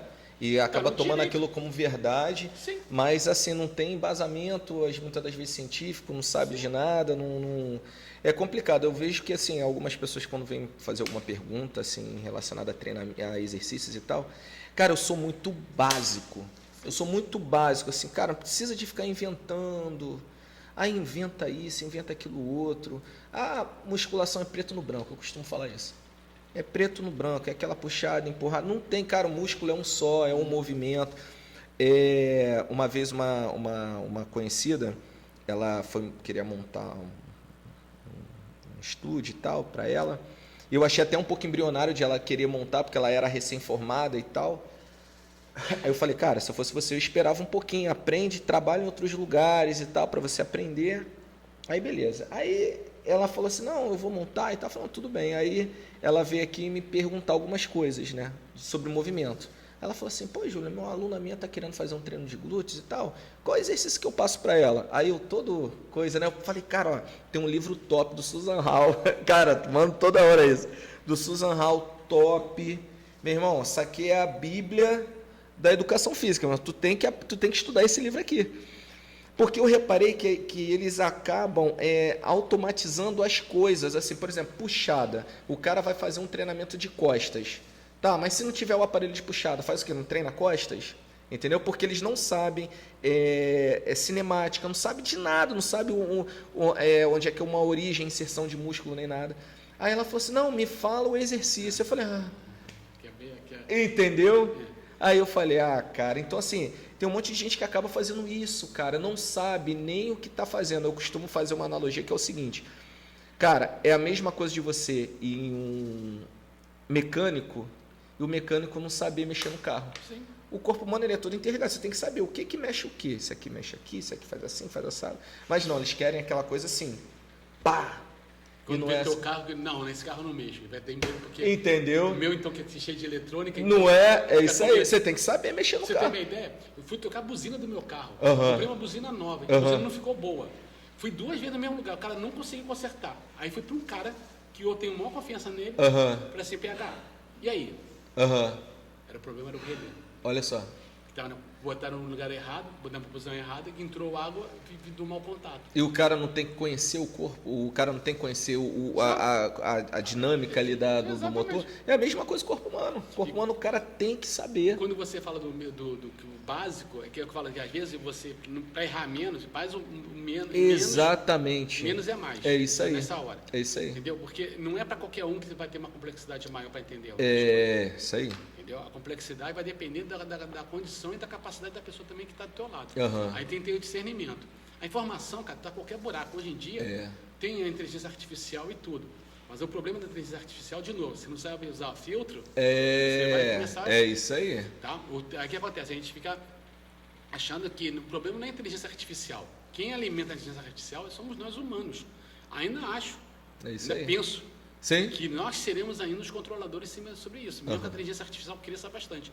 Mas eu tenho medo de outra coisa, do emburrecimento do ser humano. É isso aí. Porque quando você quer só coisas prontas, isso favorece o emburrecimento. Você parte de menos crítica, você parte da menos da diversidade. Você aí. começa a entrar, que aí dentro da filosofia, que eu acompanho muito mais, entra na área de coletivismo. É a manada, o pessoal chama vulgarmente chamado de manada. É isso aí. O coletivismo é quando você bota uma ideia e todo mundo acompanha aquela ideia. Quando você dá um não para aquilo ali, você é o que era do contra, você é o impertinente, você sempre é o contrário, você é a ovelha negra. Aí vem todos os rótulos contrários daquilo tudo ali. Então, a atividade física hoje em dia está acontecendo a mesma coisa. Está criando rótulos por causa desses influenciadores que acham que tudo é fácil, tudo é bonitinho, entendeu? Então, o que acontece? Agora, chegando assim, tempo o meu ponto, para entender dentro da minha filosofia também. Eu botei em prática meu sono, estou dormindo 7 horas por noite, pelo menos, que é o mínimo, mas eu ainda não estou com a minha qualidade de sono do jeito que eu quero, porque ainda tenho um problema respiratório. Então, eu tenho que treinar muito minha respiração. A minha alimentação mudei, tirei, por exemplo, diminui a quantidade de arroz, que eu adoro arroz, botei mais a batata, que eu vi que a batata é um pouco melhor do que a batata doce é melhor do que a batata inglesa. Isso aí. Uma preferência. Questão de carga glicêmica, índice glicêmico dele. Então, com a atividade física, já mudei muita coisa em mim. Eu parei de tomar certos remédios, eu estou com uma médica endócrina me acompanhando, que a gente está estudando o que a gente vai fazer no que vem. Se eu tiver que ter o que eu tenho esteatose hepática. Eu tinha uma esteatose hepática severa uns anos atrás, já estou tratando da esteatose já há mais de 10 anos. Entendeu? Eu era uma pessoa altamente sedentária, vários problemas e tudo, né? Alimentação horrorosa, bebia Coca-Cola pra caramba, entendeu? Chegava a beber 20 litros por semana, brincando, fácil. Hoje, se eu bebo 3 litros é muito, nem isso chega. Estou botando já o mate, incluindo, né? Tirando a Coca-Cola, Sim. Mas o leite para mim é primordial. Essas leite inflamatórias só ficam rindo na cara da pessoa. Você vai parar de tomar e não vai mudar. Não tem ninguém me convença para mudar beber o leite. E eu vou continuar tomando leite. Critica o leite, mas toma whey protein. Isso aí. Mas aí é a questão da indústria, né? Sim, mas tudo bem. Isso aqui, fica no meu leite. No meu leitinho gelado com café, que é a coisa mais louca que eu tomo. Sim. Leite gelado com café. É isso. O pessoal fica rindo de mim, por causa de uma brincadeira de uma cafeteria, eu ia lá muito, que eu tomava Ice Coffee, né? Eu comecei a gostar, eu vi como é que era feito, eu comecei a fazer do meu jeito, né? Então, o que acontece? Melhorei, então, na minha parte respiratória, botei a meditação na história, entendeu? Botei a minha alimentação diferente, continuo comendo meu pãozinho de 50 gramas, hoje comi meu pãozinho, comi meu ovo, tomei meu leite, comi minha banana. Legal. Entendeu? Uhum. Botei o psyllium para mim, por exemplo, essa é uma fibra. Por que botei essa fibra? Porque justamente eu estava tendo problemas de epiose, né? Que eu esqueci qual é o nome metabolismo. Sim, fica um pouquinho mais lento e tal. E tem aquelas microvelocidades que ficam todas, elas me lesionam, né? Eu tinha muito problema, né? Assim, estava com medo de refluxo, essas coisas todas, né? Melhorei muito minha qualidade. Então, a minha qualidade do meu bolo alimentar, né? Já muda, né? Muda completamente. Então, o psyllium, eu estou botando 9 gramas por dia. Pô, legal. Então, tem essa rotina do psyllium. De vez em quando, para tirar um pouquinho de fome, eu boto, até antes da atividade, eu boto semente de abóbora, por exemplo, eu gostei. Legal. Então, eu procuro coisas que me dão prazer. Sim. Entendeu? Então, isso assim, a alimentação, mudei, mas radicalmente não. Como é meu macarrão, por exemplo. Sim. Quando tem lá, eu tenho uma condição de vida diferente, né? Meus pais moram comigo ainda, entendeu? Aí minha mãe, de vez em quando, ela faz um prato lá que eu adoro, que é o ragu. Cara, aí eu abuso. Ragu, pra mim, é uma coisa fora do normal. Sim. E lembra uma coisa muito... Tenho altas... Mas são momentos mais pontuais, né? Não é uma coisa que você fica... É aquela ansiedade de comer, você acabou. Entendeu? Mas eu já evito para churrascaria, eu evito rodízio de pizza, eu evito para um Outback, da gordura. Sim. Então já tem coisas que eu evito. Agora, uma comida japonesa já dá para eu ir numa boa. Sim. Já tem uma... Então, eu já... Tudo é um equilíbrio, né, cara? Exatamente. Então você vai procurar. Mas isso demora. É um processo de novo. É isso aí. E não estou ainda no 100% do que eu quero. Isso é que as pessoas têm que entender também. Tá? Todo mundo quer resultado para ontem. Eu falo assim, cara, depois de amanhã, eu estou querendo ver depois de amanhã e talvez, até brinco às vezes. Se chegar o dia 30 de fevereiro, eu consigo alguma coisa. Mas é uma brincadeira assim à parte, né? O que eu falo. Agora, depois disso tudo, eu tenho a alimentação, sono, a respiração, né? Tem atividade física que é primordial. Então, realmente, isso aí são escolhas. Eu tive que largar como é que eu sou profissional liberal, eu tive que largar um pouco de atendimentos para dar entretenimento a mim. Senão, eu não tenho tempo para mim. Vai ser uma opressão de atividade física para mim. Porque eu vou sempre estar priorizando outras coisas e não a mim. É isso aí. É o que acontece muito para a gente, né? Profissionais de educação física, fisioterapia, né? Porque às vezes o cara fica naquela carga horária ali direto, ali trabalhando, e quando você vê, você tá cuidando da saúde de todo mundo, mas você acaba não cuidando da sua. Isso que é horrível também. Isso aí também você tem que parar e pensar. O burnout, na minha opinião, entendeu? É uma das questões assim, que eu priorizei já há um bom tempo. Né? Eu não fico nessa rotina louca. Sim. Eu trabalho de segunda, quarta e sexta e ponto. Sim. Aí terças e quintas, né? A questão da faculdade, que eu vou fazendo assim, né? Mas mesmo que eu esteja de férias, alguma coisa, eu também não faço nada, eu dou prioridade à minha metodologia online e tal. Então, assim, eu comecei a entender que não é essa loucura. Sim, né? Tem que ser mais qualitativo do que quantitativo, né? Aí às vezes, tudo bem, tem lá quem não gosta de dinheiro. Sim, gosta, mas aí sim. Qual vai ser o custo disso? É isso aí, exatamente. Entendeu? O meu preço, enquanto tem pessoas de amigas, eu já tenho, por exemplo, essa semana mesmo eu soube de um caso de um rapaz de 50 e poucos anos, condições financeiras excelentes, fez check-up, fez tudo, teve um mal súbito, foi embora, 53 anos. Tá doido. Praticante de esporte, não quer dizer que a atividade física é imunidade de novo. Não, é isso aí. Não é questão. Exemplos extremos, tá? São coisas extremas. Tá? Então a gente não pode botar isso como referência. É isso aí. Tá? Cada um tem. Você tem que saber lidar com o que você tem. Então você tem que ser consciente do teu corpo. Então, mais do que nunca, por mais que a gente auxilie, oriente a pessoa mais tem que ter consciência que ela é a responsabilidade dela. É isso aí. Eu odeio uma coisa, não me bota problema teu pra mim. Teu problema é teu problema. É isso aí. Corto isso de cara. Aí o Paulo Grosso aparece. O problema não é meu. É isso aí. O problema é seu. Você tem que saber resolver esse problema. Eu não sei como você vai resolver, mas qualquer coisa eu estou aqui do teu lado. Isso aí. Outra coisa que está faltando muito, e eu aprendi esse agora tem uns 2 meses para cá, É uma coisa que eu botei até como meta para mim ano que vem. Isso aí foi dentro isso vai entrar no meu planejamento para o ano que vem dessa forma de trabalhar, que é chamada responsabilidade emocional, que alguns chamam também de responsabilidade afetiva, entendeu? É você também se ver como é que você está inserido nesse meio todo. Tudo bem, às vezes você não é máquina de novo, às vezes você vai extrapolar. A pessoa do lado também tem que saber entender o que aconteceu. Depois ela pode conversar, se ela não gostar, para por aqui, eu não quero mais ficar com você desse jeito. É isso aí. Aí você também, mas cortar o lance para depois te ignorar, tudo bem, é escolha dela. É isso aí. É o que você falou naquela hora, não tem como você controlar Exato. o outro, né? Exato. Cara, é passivo de eu chegar num lugar, ver uma cena, ficar pau da vida, eu quero desabafar com uma pessoa, essa pessoa, em vez de me ajudar a me ouvir, por exemplo, fica me criticando do que eu estou fazendo. Aí, em vez de ficar me ajudando, cara, piora, manda entrar outros gatilhos. É isso aí. Aí o que acontece? Aí que de novo, o comportamento atrapalha. Entendeu? Porque você, no comportamento, você tem que ter não é um autocontrole, você tem que saber que, passei do limite. E pedir desculpa depois. Também, isso aí. Mas se tiver a oportunidade de fazer isso tudo, tem vezes a pessoa nem te dá mais condições para fazer isso. Então, cara, passou. Aí a pessoa nunca mais tem um contato com você. Então, também. Quantos pacientes já aconteceram isso comigo? Não se adapta, não se ajeita. Eu tenho alunos comigo que já estão 10, 15 anos comigo. Entendeu? O meu trabalho é justamente, não é criar uma paulodependência. Sim. Eu quero que eles entendam que eu posso orientar eles. Isso aí. Entendeu? Que eu posso ajudar. Se toda hora eu posso mudar meu trabalho com eles, posso. Ontem mesmo mudei. Eu estava com uma cliente que o problema dela, ela tem uma dificuldade de fazer um certo movimento, mas que a pessoa agora, Paulo, está me incomodando da minha diástase. Pronto.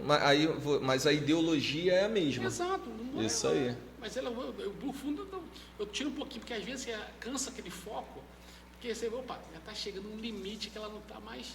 Aí você, você aproveita para a oportunidade, aí você tem que ter sensibilidade e também saber fazer. Aí, como professor, a didática ajuda isso. É isso aí. Também a gente tem na didática uma ferramenta incrível. A gente não precisa ficar entulindo a pessoa de formação, sobrecarregando, e a pessoa fica chateada depois. E o cara tem que sair, o cara tem que gostar também, né? Sim. Porque assim, uma vez um rapaz, ele falou comigo assim, eu tô querendo fazer educação física porque eu gosto de malhar, que não sei o que. Eu falei, cara, esquece. Você gosta de ensinar, você tem que ser... Porque se você não gosta de ensinar, porque tem gente que não gosta. Tem gente que não gosta de ensinar. Eu já conheci profissionais muito bons para ele, mas assim, para passar. Exato. Tanto é que você, não estou falando isso porque eu estou na tua frente, mas assim, eu sempre falei de você. Sempre falei, porque foi um cara que você, tipo assim, tu me marcou. Falei, cara, comento com os meus alunos, comento com meus pais, entendeu? Tanto é que eu comentei com a minha mãe, mãe, o Paulo Kottek vai vir fazer, é mesmo e tal, não sei, tu sempre falou dele e tal, né? Mas é o quê? Porque soube ensinar, soube passar, né? Então, assim, o cara tem que gostar também do que faz, porque se o cara não gostar, né? E eu, particularmente, eu não tenho medo do que eu falo. O criador é criatura. Eu não tenho medo da criatura que eu fiz, entendeu? Sim. O criador aqui está tranquilo. O meu papel, eu faço isso, é papel de professor. O professor, sempre é contínuo isso. Sim. Entendeu? Eu tenho ainda, graças a Deus, uma pessoa que virou até meu paciente, um professor que, por acaso, ele é o nome da minha turma de fisioterapia. E tive assim interessante que ele me procurou, aí a filha dele me achou no Instagram, a gente voltou a se ver, acabei virando fisioterapeuta dele. Legal. Entendeu? Voltei, e ele toda quando me vê, então para mim é um orgulho de estar cuidando de uma pessoa que foi tudo para mim. O nome da minha turma foi meu preceptor de estágio, graças a ele eu ganhei um prêmio na Secretaria Estadual de Saúde de paralisia obstétrica, né, que é uma paralisia que acontece no momento do parto, que é de Herbert Duchenne, que é um tipo, que o plexo braquial é estirado, né? Aí a menina teve uma paralisia, eu fiz um estudo de caso sobre isso na época, isso tem 34 anos essa história. Aí, nessa brincadeira toda, ele sempre foi assim do meu lado, na minha formatura, ele falou da minha filha, brincando, porque fui meu professor de pediatria, de fisioterapia aplicada à pediatria. Eu estava preocupado com a minha filha, que a minha filha já tinha 1 ano e pouco, não nasceu o dente dela. Aí ele brincou comigo na formatura, né? Então são coisas que ficam marcadas, entendeu? Sim. e ficam registradas. Mas aí a gente vai aprendendo um bocado de coisa. Mas é um professor que me exigia muito de anatomia, biomecânica, coisas básicas de novo. Isso aí. E ele foi minha referência. Isso aí. Ele foi a referência para mim e você foi... eu fui a referência para você, então você vê como é que passou. Exatamente. Entendeu? E tem muita gente que fala que quando me vê, que lembra dele. Sim. Pô, você é muito parecido com ele. É muito engraçada a história. Mas tudo bem. Então, continuando aqui na parte da metodologia, você vê, já falamos da noite de sono, que volta toda eu vou falar isso, que hoje em dia não tem como. Alimentação, atividade física, a respiração a meditação, né, que isso também está incluído, né? E o lance do comportamento, como é que você está inserido nesse meio. Que aí entra um pouquinho o estilo de vida, entendeu? Legal. Aí o estilo de vida você vai ver. Se a pessoa, por exemplo, foi criada de uma maneira que ela tem medo das coisas, tem de ser palhaça, vai ter medo de palhaçada é essa? Não vou, não. Teu medo qual é? Me explica melhor teu medo. Deixa a pessoa verbalizar. Muitas das vezes a verbalização ajuda, porque esse garoto que ficou 1 hora contigo, fazendo mais 1 hora, ele verbalizou o tempo todo. É isso aí. Quanta coisa você ganhou nesse meio tempo? Verdade. Ele verbalizando, você começou a entender ele do que está acontecendo com ele. Isso aí. Entendeu? Na época eu era personal numa academia lá na Barra, era muito engraçado que tinha um cara que a gente chamava de linguinha. O cara ia para malhar a língua, que a gente falava. Ele ficava 1 hora malhando e 10 minutos fazendo musculação e ia embora. Isso aí é realizado, cara. Entendeu? Entre a gente, entre os personagens, a gente chamava, achou linguinha. Sim. Entendeu? Porque o cara era muito engraçado, o cara ia para a parte social. Aí teve um colega, um professor de educação física, que fez um trabalho na época, na década de... no início dos anos 2000, que mostrou que a musculação, do jeito que era feita de salão, não isso aqui tinha um outro estilo. Sim. Tá? Mas de uma academia, mais de 80% naquela época iam para a parte de socialização, não iam para malhar, iam para conversar. Era papo terapia que chamava, brincadeira. Então, seria. Mas qual foi o motivo que o personal às vezes cresceu nessa hora? Porque o personal direcionava. Por quê? Botaram a condição do salão de um jeito, botava 100 alunos para um professor, o aluno ficava meio perdido, o personal tinha orientação. É isso aí. Então o mercado acaba moldando. É isso aí. O tempo todo. Não foi criado de uma maneira virou uma lacuna pensada. Ali e foi uma maneira como é que o sistema foi jogando. Aí a gente tem que entender que o sistema hoje de saúde é o sistema educacional é entendeu? É um verdadeiro monstro de 7 cabeças. Você vai querer brigar, tem filmes aí bons aí que já mostram sobre isso, entendeu? Mas tudo bem, a gente vai aprendendo. Aí o que acontece? O método em si, né, meu trabalho, gira em torno justamente isso, é ouvir o paciente, a necessidade dele, entender a necessidade dele. Aí eu mostro para ele que tem entre coisas necessidade e desejo. Desejo ele pode ter à vontade, mas qual é a real necessidade? Qual é a real necessidade? Entendeu? É melhorar a postura? Tudo bem. A gente sabe que muitas vezes você não é muito específico, é muito geral, mas pode melhorar outras coisas que acabam influenciando na postura dela. Eu quero ter uma condição de ficar menos cansada. Tudo bem, explora para esse lado. Eu quero ter uma condição de melhorar minha atividade que eu estou fazendo, que eu me canso rápido. Então, vai procurando uma coisa básica. Então, por exemplo, eu tenho uma paciente de tornozelo que o sonho dela era voltar a usar sapato alto. Ela teve uma fratura, teve que fazer a osteossíntese, que é a colocação de placa e parafuso. O sonho dela é usar sapato alto. Falei assim, sapato alto eu não vou dar garantia para você, mas eu vou deixar isso como objetivo. Pode ser uma plataforma? Disse, pode. Então, negociei com ela, conseguiu. Legal. Então foi lá, do jeito dela. Então o seu método ele é baseado dentro da necessidade específica da pessoa. Exato. Né? As condições que ela pode oferecer para mim. Legal. Eu não vou nada além. Se ela tem, por exemplo, se ela tem um tornozelo limitado por causa de uma sequela da fratura e tudo, ela perdeu 40% de dorsiflexão. Eu sei que o agachamento dela vai ficar prejudicado. Sim, isso aí. Isso é fato. Sim. Eu não vou contra o fato. Eu vou falar para ela isso. Sim. Vai deixar de fazer agachamento? Não. Eu vou compensar o agachamento dela para alguma coisa. Isso aí. Eu adapto. É isso aí. Mas ela vai fazer. Mas ela não vai conseguir um acocorá perfeito, por exemplo. Um agachamento fundo. Vai fazer um agachamento mais baixo. Aí um exercício do Smith vai funcionar melhor para ela. Eu adapto algumas coisas. Boto menos carga, eu boto mais ou menos como é que ela quer. Legal. Mas ela vai sentar numa cadeira melhor, ela vai subir, ela vai conseguir levantar de um sofá, que isso necessita Pô, massa, legal, de quadríceps, legal. de glúteo depois e todas essas coisas todas. E vem cá, e onde é que, por exemplo, uma pessoa quer fazer um trabalho com você, como é que ela faz? Depende, pode ser, por exemplo, eu tenho clientes até nos Estados Unidos, então eu faço também às vezes por vídeo. Ah, legal. Mas aí Tem como fazer por vídeo também? Tem, ah, eu legal. conheço a pessoa melhor. Tá? Eu prefiro fazer no início um trabalho presencial até eu me sentir seguro do que eu posso fazer com a pessoa, do que ficar só olhando por vídeo, porque o vídeo tira muita coisa de mim. Sim. E eu tenho necessidade de tocar, tenho necessidade de ver, observar, eu tenho que ver a contextualização do ambiente que está. Então, para mim, quando eu vou na casa do paciente, no caso do aluno, para mim é muito bom, porque eu vejo qual é o ambiente dele. Isso aí. Entendeu? Então, eu tenho que me adaptar a ele, não ele que tem que se adaptar a mim. Isso aí é uma coisa... Então, uma das coisas básicas também, tá, Júlio, para você entender também, que está incluído no método, procura a melhor evidência que tem, que existe, né? Se não existir, eu vou ter que procurar a outra que se mais aproxima à necessidade dele. Mas, graças a Deus, o exercício físico, a maior parte dele está incluído, tá? Então fica mais fácil para eu trabalhar. Então, basicamente, se vai achar que meu trabalho é ficar deitadinho e eu fazendo atividade por ela, é quase zero. Geralmente, no máximo que acontece é 50%.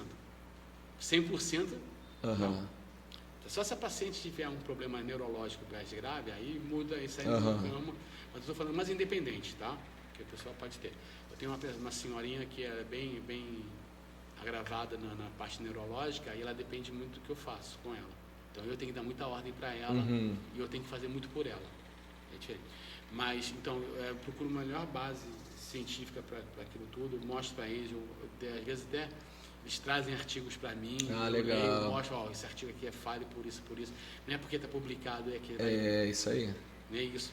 E eu explico para eles que 80% dos artigos hoje em dia publicados são lixo, pela maneira do mercado obrigar a publicar. É isso aí. Então não é toda hora... Então, e sempre buscando puxar, vamos dizer, sardinha para um lado de alguma coisa, né? Sim. Por exemplo, um exemplo, um aparelho da Cybex.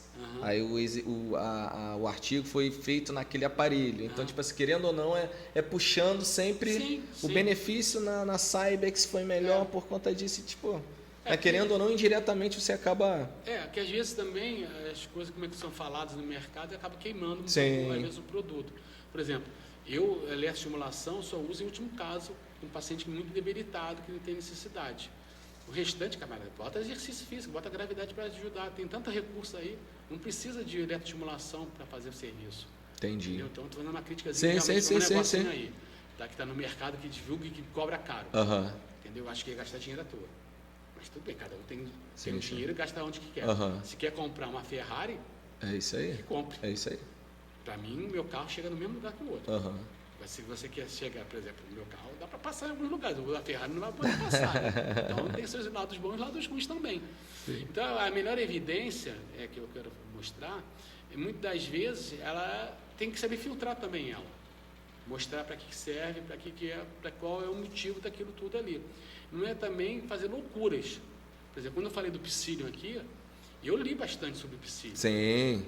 Entendeu? Aí eu vi tudo. Não é também que a Organização Mundial de Saúde preconiza, que também valida. É isso aí. Tem muita coisa dentro dos PICs que não tem validação nenhuma. Tá? Se quer fazer, faça. Isso aí. Tá? Não me peça para fazer isso. Isso aí. Tá? O meu foco é atividade física, exercício. Tá? Uso alguns recursos adicionais, como gelioterapia, dependendo da necessidade. Tá? Por exemplo, eu tenho uma plataforma vibratória. Powerplate, ela fica só no meu consultório, porque eu não consigo carregar uma plataforma que pesa mais de 60 quilos. Então, eu uso para poucos pacientes. Eu tenho lá um aparelho. E isso que eu ia te perguntar também. A sua questão é domicílio e também no seu consultório. Exato. Seu consultório ele fica onde? Na Barra. Na Barra, né? Na Barra, em frente à estação do BRT, do Riviera. Ali na Américas 2300. Show. É um prédio antiguinho, mas assim, eu tenho meu tatamezinho de 3 metros quadrados, para você ter uma ideia, onde basicamente eu fiz a minha brincadeira toda feita em cima de um tatame de 3 metros quadrados. Eu quero ampliar um pouquinho mais ele de uma maneira, mas assim, não vejo necessidade ainda, porque eu consigo fazer as coisas. Sim, responde, né? Responde bem, porque tratamento individualizado, isso que é uma coisa que eu preconizo muito. Eu gosto de fazer um trabalho personalizado e individualizado. porque a necessidade é de cada um. Aí, no caso, para marcar com você, como é que é? Tem algum telefone? Meu telefone, que é o 21, né, do DDD, a sequência é de 5 9, 99999 2758. Aí é melhor falar pelo WhatsApp, né? Porque às vezes sim. eu estou atendendo, aí o WhatsApp me entra em contato comigo, fala... Eu vou até colocar aqui Aí fala por lá, que aí eu troco uma ideia e tudo. Mas assim, E também no Instagram também tem Instagram, lá... tem o meu pessoal, que é o Paulo Clotec, tem o meu da clínica, que é o PCPC Clotec, que é essa logomarca que está aqui. E tem um que eu fiz esse ano, só mais assim, uma forma de mostrar para as pessoas do que eu comecei a fazer por mim. Legal. Entendeu? Que é o PCPC Trilhas, Cachoeiras. Legal. Tudo, é uma coisa diferente. Que é até uma cachoeira que eu tenho lá, que eu faço, porque eu criei métodos também assim de que eu gosto de fazer. Sim. Entendeu? Então, hoje em dia, pelas condições que eu tenho, eu gosto de fazer trilha por causa de um treinamento em plano inclinado, que eu acho importante para o glúteo, Sim. Fazendo no meio da natureza, que é um esporte também interessante. Gosto de fazer minhas caminhadas, gosto de andar de bicicleta, faço a minha musculação, entendeu? Já fiz natação, também vai dar uma parada, que eu boto e meia volta para a natação tem meus períodos, mas o que está me cativando agora muito mais é a corrida. Legal. Entendeu? A corrida está entrando de uma maneira mais tranquila, que eu tinha... Era eu comigo mesmo, né? Eu, assim, tipo, algumas... Não sabia, achava que não ia conseguir correr, mas é incrível depois de um tempo, como é que você vê que a corrida entra de uma maneira fácil para você. Comecei a correr com 7 km por hora, já estou correndo 9 km por hora. Legal. Sem estresse. E sem esteira, né? Não tem na rua, você gosta de andar na rua, correr na rua. Na esteira que eu faço é mais ou menos um treinamento quando está chovendo. Sim. Eu faço um treinamento... A sua praia tanto é que é natureza, o tempo todo buscar... A pegada é essa. Por exemplo, quando eu vou de bicicleta, eu gosto de fazer aquela bicicleta também em planos inclinados, então eu subo ladeira pra caramba, eu gosto de treinar justamente isso. Então eu boto metas de não botar o pé no chão, por exemplo. Eu tenho umas brincadeiras comigo mesmo, então eu crio uma maneira minha. Então, por exemplo, eu quando vou correr, eu nunca vou falar assim, eu vou correr 8 km. Nunca falo isso. Eu vou correr até tal lugar. Aí quando eu estou chegando naquele lugar, não, eu vou correr agora até tal lugar. Não, agora eu vou correr até tal lugar. Eu vou correr até tal lugar. E outra coisa que eu faço também... Você coloca micrometas, né? O tempo ali. todo. É um jeito que eu encontrei para mim. Sim. Não estou dizendo que o meu jeito está certo. Tem gente que gosta de fazer já direto. Tudo bem. Aí tem que se comprometer e fazer. É a mesma coisa quando eu nado. Quando vou nadar, eu no programa não vou nadar 2.000 metros. No programa eu vou nadar tantos metros. Aí depois vou nadar mais tanto. Aí o que acontece? Como eu sou da área, então eu não gosto de ninguém criando coisa para mim. Eu crio tudo para mim. Sim. É o meu jeito de ser. Sim. Então a minha musculação é do meu jeito. Isso aí. Ontem mesmo, só malhei braço. Só quis braço. Entendeu? Fiz 8 exercícios de braço, me senti bem. E tá tudo certo. Vou embora. É isso aí. Então eu estava feliz já comigo mesmo. Tá ali. Isso aí. Entendeu? Então nesse meio tempo, eu atingi meus objetivos, entendeu? Que eu botei agora também, que é fundamental, aí sim, isso aí eu falo que é papel. O sono é importantíssimo, foi uma das coisas melhores que eu fiz para mim. E meu trabalho também da respiração, da meditação, me ajudou bastante. Então o que acontece? Quando estou correndo, eu procuro respirar só pelo nariz, por exemplo, uma coisa minha. Tá? Então eu inspiro e expiro pelo nariz. Eu evito respirar pela boca. Não quer dizer que não expire pela boca. Para inspirar pela boca, eu não faço isso. Aí a natação começou a fazer um negócio um pouquinho, que a natação te obriga a fazer uma respiração diferente. Aí eu parei, porque eu gosto de fazer um trabalho muito respiratório, misturado um pouco de yoga e com consciência corporal ali, né? Você gosta de... Então o que acontece? Hoje eu faço um trabalho diafragmático muito forte. Eu faço o stomach vagal, né? Que é a apneia, apneia expiratória. Que tá muito... Teve um tempo aí que estava em alta aí, né? O pessoal fazendo... e tudo, mas só que já fala umas coisinhas ali que queimam de novo por pouca coisa. Ou seja, tem uma ideia boa, mas extrapola dizendo que é a solução de todos os problemas. É isso aí. Parece até aquela organização Tabajara, seus problemas acabaram, não é bem isso aí. Não existe nenhum método infalível. Nenhum método é infalível. Todo mundo tem seus limites. Todos os métodos têm suas limitações, todos. Sem exceção. Sim. Essa hora vai ser um pouco no momento que eu serei radical. Aí então acontece, mas a respiração me ajudou muito no meu autocontrole. Foi uma coisa que eu busquei e acabei então aprendendo. Então, com isso, com a respiração, eu consegui diminuir 10 centímetros só de cintura, Caraca, na parte respiratória. legal. Entendeu? Faço bastante exercício respiratório até hoje. Eu faço exercício, às vezes, em apneia. Entendeu? Por exemplo, eu faço uma brincadeira de sentar e levantar em apneia.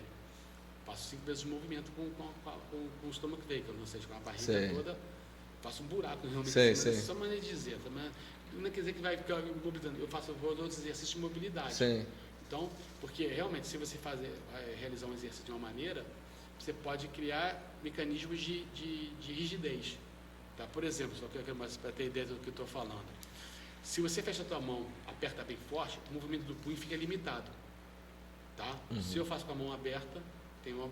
Então, não é rigidez demais que vai te ajudar. É a mobilidade. É isso aí. Mas uma coisa depende da outra, ou seja, as duas bem dosadas ajudam. Só fazer isso aqui é ruim. É isso aí. Só fazer isso aqui também pode ser ruim também. Agora, mesclar isso de uma maneira mais harmonizada, sabendo que tem momentos que você pode botar mais intensidade para um depois para o outro, está dentro do treinamento nosso. É isso aí. E tem momentos de volume, Volume e momentos de intensidade. respeitando a individualidade biológica, tem o princípio da continuidade, da sobrecarga. Isso aí. Então, todas as coisas, isso aí, cara, não é que chegar, dar de mão para o aluno não vai entender isso nunca, isso é nosso papel. É isso aí que a gente se queima a cabeça. Aí que eu falo, dar aula é fácil. Agora, planejar isso, outra. Então, eu quero só mostrar esse detalhe. Falando que esse garoto que pediu para você tudo de mastigadinho, é muito fácil. É isso aí. Então, que no Instagram tem aqueles exercícios, Isso. não é para qualquer um que vai fazer aquele exercício. Eu acho que a pessoa fica muito engessada, cara. Eu não gosto de estudar assim, sabe? Cara, faz esse exercício aí para isso daqui. Não, quando você entende o corpo humano, você cria, puxada, você faz uma adução de húmero, beleza, mas a hiperextensão também. Existem várias, né, formas para você tá trabalhando, né? Por exemplo, quando você ontem eu ouvi uma explicação, tudo bem, tem uma explicação anatômica e biomecânica, mas não se resume a isso. E o comportamento humano? É isso aí. O cara está proibido. Então o que acontece? Parece que a gente faz alguns movimentos que agora não pode. Não, na medicina falam muito isso, né? Exato, não, mas você o não pode pensamento agachar, não, então, tá? pensamento biomédico. É isso aí. Isso, quem está em pensamento biomédico, cara, desculpa, está na década de 60. É isso aí. Hoje é muito mais do que Ouço muito que o médico falou que eu não posso agachar. Exato, mas aí tem o viés da autoridade. É isso aí. Tem o viés da autoridade. Aí como é que você vai quebrar o médico? É isso aí. Porque existem os doutores da lei, os doutores da construção, que são os engenheiros, e os doutores da saúde. Mas a saúde não é só médico. A saúde tem terapeuta ocupacional, fisioterapeuta, educação física, nutricionista. É multidisciplinar. Total. Então é muita gente envolvida, para mostrar a complexidade do corpo humano. Então, de novo, reduzir o corpo humano a um robozinho é fácil. Mas quem conhece realmente a malandragem de ver que há algo mais ali, entendeu? Tem muito mais coisa. Então, eu acho que assim, o corpo humano hoje, cara, para mim, é uma coisa maravilhosa. Eu admiro a capacidade que nós conseguimos fazer certas coisas. Tá? Eu nunca esqueço de um paciente, quando estava fazendo estágio de fisioterapia, que eu fiz um estágio para você ter uma ideia, foi antes do SUS ser criado, era em Nampes ainda, tinha um posto de atendimento médico, né, que era o PAN, né? Era o PAN de São Francisco Xavier, que fica ali na Marechal Rondon, próximo da Mangueira. Chegou lá um senhor com umas hérnias umbilical, umas hérnias no abdômen que eu nunca tinha visto. Por quê? Ele é mecânico de automóveis, estava debaixo do carro, o macaco quebrou, o carro ficou em cima dele. Ele fez uma força violenta para levantar o carro. Tudo. Nossa! Aconteceu, estourou tudo. Cara, me deu até nervoso, velho. Exato, ele na cena. Cara, tudo dele estava cheio de hérnias. Que isso, cara? Você viu? A capacidade do cara chegou. Para você não vai. É o desespero, Você vê, eu nunca esqueci dessa história. Caraca! Porque você vê como é que a pessoa chega a um ponto de criar coisas loucas. Então, é muito além do que você imagina. Eu acho que você nunca pode limitar um aluno seu. Isso. Você não é capaz de fazer isso aí. Você não sabe nada dele. É isso aí. Aquele garoto que você, o flamenguista aí. O Helder. Pareceu 50 quilos. Cara, meu irmão. Entendeu? Então, acho que é isso para mim, atualmente, ele está sendo assim um exemplo por ele mesmo, Sim, tá? sim. Primeiro é ele. É isso aí. Primeiro é ele. O segundo, que É isso foi por aí, trás. é isso aí. Porque ele quis. Então, aí vem aquelas musiquinhas antigas, né? Quem sabe a hora faz, quem sabe faz a hora, não espera acontecer. É isso aí. Nada é isso contra, aí. né? O momento da época da música é um, mas eu estou falando de outra forma aqui. Eu só quero mostrar que às vezes a gente se ingessa até nisso que eu estou falando agora. Ah, você usa uma frase, uma música que é época da ditadura. Cara, o contexto dele, para mim, é outro. É isso aí. Pode ter, de novo, história. História está lá. Aham. Para mim, a mudança foi essa, que você tem que saber fazer as coisas É acontecer. isso aí. Exatamente. Você vai esperar que o Espírito Santo, vai cair do céu. Não vai, filho. Não vai. Não Tem uma vai. história que é engraçada assim, que eu acho barato, porque tinha um camarada que era ateu, né? Mas era caçador, né? Aham. Aí estava caçando e ele caçava urso. Aí no meio da caça, ele escorrega, no que ele escorrega, o urso fica em cima dele. Aí o urso está pronto para pegar ele, dá o bote. Aí o ateu, o caçador, fala assim: Deus, se você existe, me salva dessa. Aí o urso para, se ajoelha, bota a mão: Senhor, agradeço o alimento que você me dá. Vibrou. Aham, é isso aí. O urso não perdeu a fé É dele. verdade, é verdade. Não, com certeza. Cara, faz o maior sentido isso, cara. Entendeu? Então as coisas é esse lado. Você acha que tem que estar aberta para todas as possibilidades. Acho que isso Legal. também é uma questão minha também. Aham. Aí, chegando ao que eu estava falando sobre a condição do usar melhor a evidência, ou seja, a gente tem que estudar, Sim, tem que sim. estar sempre atualizado, isso faz parte do nosso processo, entendeu? Tem que usar nossa expertise, acabamos de falar isso aqui Sim, agora, sim. várias conotações e experiências, a expertise nossa é importante, mas também saber ouvir o paciente, É isso aí. tá? Aí um exemplo que eu dou também, não é fazer o que ele quer, tá? Não adianta, por exemplo, um dentista pegar lá um banguela que só tem um dente, botar um aparelho ortodôntico. O paciente vai ficar todo feliz, estou usando aparelho ortodôntico. Aham. Mas para um dente, É isso qual aí. é a função daquilo? É isso aí. Você tem que ter aí a capacidade e a expertise e mostrar que aquilo não tem função nenhuma, É isso para aí. gastar dinheiro à toa. É isso aí. É o que eu aplico muito com os meus alunos Então, aqui. Às vezes eu falo assim, ó, cara, é isso aqui que você tem que fazer, não precisa de fazer outras. Às vezes é a questão que eu falo do qualitativo e do quantitativo. Às vezes a pessoa acha que tem que ficar mó tempão fazendo aquilo dali. Eu falo, não, cara. Às vezes você gastar 30, 40 minutos ali é excelente, né? A gente conseguindo fazer tudo que a gente precisa de fazer de forma assertiva e básica, funciona. Sim. Né? Tem que... Menos é mais nessa hora. Exatamente. Então, às vezes, esse pilar, que é justamente o que a gente chama de prática baseada em evidência. Aham. Entendeu? Então, interagindo esses três círculos. A melhor evidência, a expertise do profissional e ouvir o paciente, né? Que o paciente necessita. A necessidade do paciente, não o desejo do paciente. Sim. A necessidade do paciente. Aí você tem que entrar com isso tudo. Não é falar o paciente que fala, não. Aí você vira um profissional bonzinho, só faz o que ele quer. É isso aí. Aí ele monta em você. Aham, é verdade, Ele é monta em verdade. você. Eu não dou esse mole não. Para quem tá assistindo aí, ó.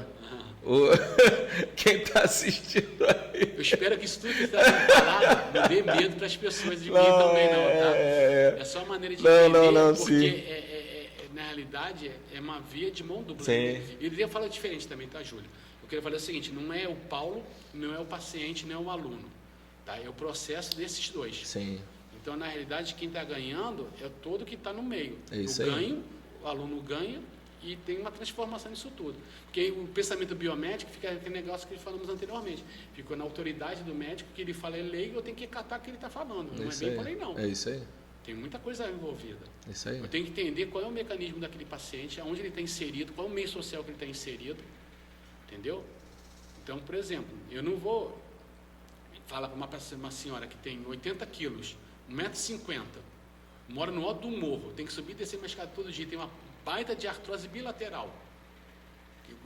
Bem técnica, Sim. uma artrose tricompartimental, ou seja, ela tem artrose na parte anterior do joelho e na parte mediana e lateral. Ela tem toda a indicação de uma prótese, mas não tem como botar prótese porque o sistema dela não tem. Sim. E aí? Óbvio que ela vai ter limitações, óbvio que ela vai ter dificuldade. E essa que é a sua metodologia E entra... explorar ao máximo, amenizar esses problemas. Não vou acabar com o problema. Sim, legal. Eu não vou acabar com Sim. o problema de ninguém. Aham. Eu só quero que ela tenha melhor condições para aquilo. Será se ela sair de uma condição X passar para 10, melhorou 10 vezes, já ganhei. Se ela melhorou 20, melhorei, mas tem 80 ainda. Eu sei que tem 80. Eu sei que tem 80. Mas só ela já melhorou a condição dela. Foi o que aconteceu comigo. Eu tinha uma condição X, eu passei uma condição Y. E a minha condição foi tão boa que eu consigo muito. Só eu ter perdido 14 quilos em 10 meses, para mim, sem estresse, sem radicalismo, sem nada. E melhorar minha condição de consumo de oxigênio, que é o VO2, que para mim que é o mais importante para mim. Hoje eu estou muito mais ativo por causa disso. Aí eu vejo a importância de ser ativo por causa disso. Eu vejo que a condição de músculo, de subir e descer uma escada, eu evito. De pegar funcionais, né? Exato. Quase assim, eu procuro mesmo toda hora brincar comigo. Então, toda hora eu tenho meu dia é uma academia. Eu faço até outra brincadeira. Você vê que eu toda hora estou brincando comigo mesmo. Eu falo que tem a gincana do dia. Quais são as tarefas que eu tenho que cumprir durante o dia? Aí eu faço minhas tarefas. Aí no final do dia eu vejo quanto que eu consegui realizar para mim. Entendeu? Muitas vezes eu leio um livro. É uma atividade para mim. Também preciso. Isso aí. Então, como eu estava falando para você, eu li o livro do Harari, que é o Sapiens. Eu estou lendo agora o livro dele, que é o Homo Deus. Que o homem agora está se querendo transformar além de uma divindade. Ou seja, é imortalidade. Eles acham que não tem coisa de morrer. Não, tudo tem o seu tempo. Tudo tem o seu tempo. Então, eu botei no Instagram essa semana, semana passada, uma frase de um filme que eu adoro, que é Interestelar, que ele brinca com o jogo do tempo e espaço, né? Relatividade, as teorias do Einstein, né? Aí o cientista lá fala o seguinte, assim, eu não tenho medo da morte, eu tenho medo do tempo. A morte é uma coisa inevitável, cara. Você vai morrer de qualquer maneira. É isso aí. Mas o tempo, cara, o que você vai fazer? Porque aí, no filme, o tempo é uma coisa que brinca, porque o astronauta viaja para uma distância longa, quando ele volta, a filha dele já é avó, e ele tem a idade de ser neto dela. Então a brincadeira do tempo é louco nessa hora. É verdade. É relativo. É verdade. Então as frases do Einstein também mexem. Legal. Por exemplo, quem viu Oppenheimer, por exemplo, também, como tem uma frase que no final do filme que o Einstein fala para o Oppenheimer, que ele mexeu numa caixa de Pandora, eu tenho quase certeza que o Einstein sabe o que ia acontecer com aquilo tudo ali. O Einstein tem uma capacidade, mas não fala isso, a gente não consegue, porque morreu com ele. O Einstein sabe de algo mais da física quântica, não é essa física quântica sim. a física quântica séria, que é falado. Então são coisas, de novo, não é informação. Você filtrar e começar a perceber o que está na tua volta. Muitas das vezes sair desse coletivismo, dessa coisinha aí, abrir mais engessada. Engessada, abrir um pouquinho mais o leque. Opa, é muito mais do que está se imaginando. Caraca, o mundo não se resume a gente não é um privilegiado. Sim. Tem umas teorias loucas. É isso aí. Entendeu? Se você reparar também, assim, na brincadeira, só para você ilustrar aqui outras coisas, assim, do pensamento nosso, se você vê que a figura de um ET é parecida sempre com um ser humano, né? Quem não me garante que não pode ser um viajante do tempo, que aquele ali é um humano, lá na pode frente, ser. e está voltando aqui para trás? É verdade. Quem me garante? É isso aí. Se todo mundo bota ele como uma figura humana, por que não pode ser um viajante do tempo e não ser aqueles humanos evoluídos? É verdade. Aquela jeta ali que a gente vai ficar daquela coisa... Sei lá. De olhão um pouquinho, sem nariz. Pode ser, né? Sei lá, né? Vai que, exato, então. Por que não pode ser um viajante do tempo? Pode O próprio filme Interestelar deixa você com essa cabeça muito louca. Porque o camarada lá tem uma teoria que é louca, que é a teoria do caminho da minhoca. Né? Que é uma teoria relativa, é interessante que o tempo relativo, que o tempo você pode... aumentar, por isso que o negócio da idade altera, né? Então, você pode cortar o caminho do tempo, espaço, através do caminho da minhoca. Então, você pega uma folha, você tem uma folha, tem um ponto aqui, um ponto aqui. Aí você junta esses pontos. Aí, se eu furo aqui esses dois pontos, eu corto o caminho. Olha a distância que era aqui, olha a distância que eu fiz aqui agora. Esse é o tempo e espaço, o caminho da minhoca. Uma teoria louca. Você brinca com o tempo. É para você ver, né? Todo o contexto da sua metodologia, ela engloba um monte de, né? Exato, para mostrar que não é nada disso. Cara, Eu acho que isso aí, para finalizar, assim, tem uma coisa para você, foi que um paciente passou para mim, que às vezes é bacana quando o paciente fala do nada para você algumas coisas.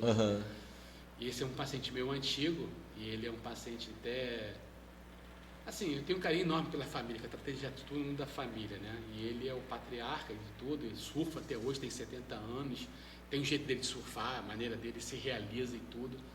Aí ele chegou assim para mim, Paulo, cara, o que você faz, cara? É coisa incrível, você procura entender, você localiza o que a gente quer e tal, porque ele ficou, assim, achando interessante o trabalho que eu fiz com ele, porque ele sofreu um tombo, né? Eu fiz um trabalho melhor com ele, foi fazendo trabalho.